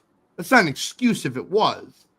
But for you to go on a podcast and say the reason you didn't go into the game is you were cold is hilarious. And the fact that he signed with the Cleveland Browns makes it even funnier. It's colder in Cleveland too, brother. Just giving you a heads up. It's colder than 42. So I'll start with Deontay Johnson for that stupid comment. Come on, you gotta be kidding me. Second, look, I really want to get into this FanDuel thing because they're a bunch of morons, right? So I have a video and I think it's hilarious. And I don't think I could have did it better than he did it. So I'm just going to play it for you. Perfectly said, by the way. companies in the entire world, because what they did this morning is actually crazy. So there's this guy on Twitter, right? His name is JB, and he runs this only parlays like betting Discord. Long story short, he owns a Discord community where people pay for his picks. You're welcome for the shout out. And last night he put out this home run parlay for all of his subscribers. And in this, he's got 1, 2, 3, 4, 5, 6, 7 different people to hit a home run. The odds were plus 911,600. So 6 out of the 7 hit. And finally, it comes down to James Wood. As you can probably tell where the story is going, James Wood goes yard. You probably can't even see it down there, but he bet $11 and it paid out $100,276.06. Over $100K for an $11 bet. So now this morning, all these FanDuel customers wake up to new terms and conditions. And in layman's terms, FanDuel's basically saying, hey, we're really pissed about having to pay out $100K or more to a bunch of different people last night. That's not going to happen going forward. If we think you and a bunch of other people from a Discord made a bet, we have the right to void it, even if you won it fair and square, which is pretty ironic because they promote everybody hopping on a Gronk parlay every NFL season. But this is just even more proof that we don't even need that gambling is completely rigged. So I think it's hilarious to think that FanDuel, now, by the way, it came out today. This was 2 nights ago when that parlay hit. It came out today that they lost $2.2 million on that Discord parlay. So it wasn't just that $100,000 bet. That was the one that was posted by the guy that owned the account. Bunch of people bet it. But for them to come out and say, if you guys are acting in unison to put together a parlay, we have the right to refuse it. And they post parlays weekly. And it's literally just click here. This is the Gronk Spike parlay of the week. They're trying to get you to buy into these parlays that lose all the time. Somebody's good at it. He has a Discord. A bunch of people bet it. They want a lot of money. Good for them. You're a gambling company raking in billions of dollars. It's an absolute joke that they would change their terms and conditions. And if they ever voided a bet like that, I would never use FanDuel again. Delete the app. Go somewhere else. So for that, FanDuel. Come on, you gotta be kidding me. It's not even the first time I've done it either. I hear you. Now, I talked about the umpire earlier. We won't go into the immaculate inning again. That was terrible. I talked about Skip Bayless, but I do want to give him his own flowers for You Got to Be Kidding Me this week. The Skip Bayless claiming that Tyrese Halliburton was not hurt, and then just 7 minutes later, he ruptures his Achilles tendon. That's an absolute joke. You shouldn't be able to talk sports. You need to go somewhere. So Skip Bayless. Come on, you gotta be kidding me. That's the gist of what I have. We went through 6 You Got to Be Kidding Me this week. The weather is getting warmer and people are getting dumber. I guarantee you that there's a couple nominees that will be in there for year-end awards for Boner of the Year that happened in the last few weeks. What are your thoughts on today's You Got to Be Kidding Me before we wrap up? I mean, they were definitely insane, and I think the funnier part is that in a different week, like definitely could have used the situation with Tracy McGrady saying what he said. Yep. I think of course, more of it still has to come out, but I think you could potentially use like the DeWanna Bonner situation in Indiana, just because of how it's played out so far, and ultimately she got released today. So I mean, it's definitely been a crazy week, and people just think that they can do or say whatever they want to do because they're professional athletes, or they cover professional athletes, or they have this platform, and it's just dumb. You bring up the DeWanna Bonner thing, and honestly, if I'm DeWanna Bonner and I'm third leading scorer in WNBA history, and you brought me in to be a starter, and 8-9 games in, Lexi Holt basically took her position. They went a little bit smaller. They chose to do things differently. I might not want to be there. I probably wouldn't have handled it the way DeWanna did, but I might not want to be in that situation either. Now, to be fair, she signed a $200,000 contract to play for the Indiana Fever, and that's not the only reason the reason that she signed the contract, the reason the Fever gave her all that money was not because she was going to be that big post presence. It was because she was brought in to be protection and senior leadership on that team. DeWanna Bonner is third on the all-time scoring list in WNBA history. Sometimes you have to understand what your role is on a team.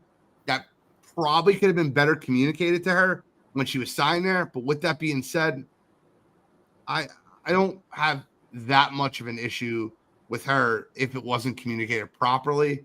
I think that it's kind of shitty that they signed her to a $200,000 contract, and when she lost her job, she decided to take her ball and go home. But I can see both sides of that. I see both sides of it. My thing is that one, the personal reasons, essentially, you're just like, all right, you guys don't want to play me. I'm just stepping away from the team. I'm not going to do anything. I think the other part of it is the Wand of Honor at this point is a vet. Winning matters. If Lexi Hall is doing a better job than what you can do, then that's what it is. If Aaliyah Boston is coming into her own and turning into a true solid big, and that just is what it is, that's okay. Like, be a part of a winning team. When Caitlin Clark has been playing, obviously they went through a little skid while she was out, but when she's been playing, they gave the Liberty their first loss. Like, this is a team that could potentially win a championship if things fall their way. And you don't want to be a part of that because you're a vet now and you feel like you've earned the ability to play. At this point in your career, I'm not saying you ring chase, but at this point in your career, winning should be the most important thing. And especially if people are in the locker room looking up to you to be a leader, to figure out how to do things the right way moving forward here. Like you said, that's why they gave her $200,000. They wanted her to be a leader in the locker room, and they wanted her to be protection for Caitlin, and they didn't want Caitlin to get bullied in other situations that we've seen last year, how things played out there. So that's why I was saying, like, in a different week, this would have been something that I would have used there. I get it. You want to play, it's into your career, things like that. But there's a right way to handle things, and there's a wrong way to handle things. And I think when you're winning and you're upset about these things, how she handled it is the wrong way. I get it. And the last thing I want to say about the Indiana Fever, since you brought them up, is, man, no excuses need to be made. The Fever are 7-7. For the last 3 games, Caitlin Clark has stunk. And I mean stunk. You're not going to find a much bigger fan than Caitlin Clark on this network. Talking about her constantly, bringing up, but she's been awful. I think she's 1 for her last 21 from 3. 8 more turnovers, which leads the WNBA. She's got to do a better job. I don't really care. I'm a big fan of hers. I think that she has all the talent and ability to be incredible. But when she's bad, I'm going to call her out for being bad. And she was terrible versus the Valkyries. And she was terrible down the stretch versus the Aces. She was great at passing versus Las Vegas.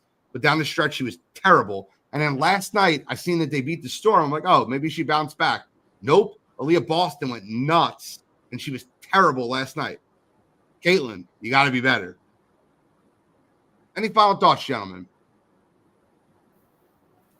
I got nothing. Let's wrap it up there. Thank you guys for tuning in to another episode of Wire2Wire Sports Podcast. I'm the NFL Gene Sheen Walzak. That's Kent State's own, Cleveland's own College Control. Uncle Shally, Scholastic Shally. This week, Shally Suarez. And we are signing out.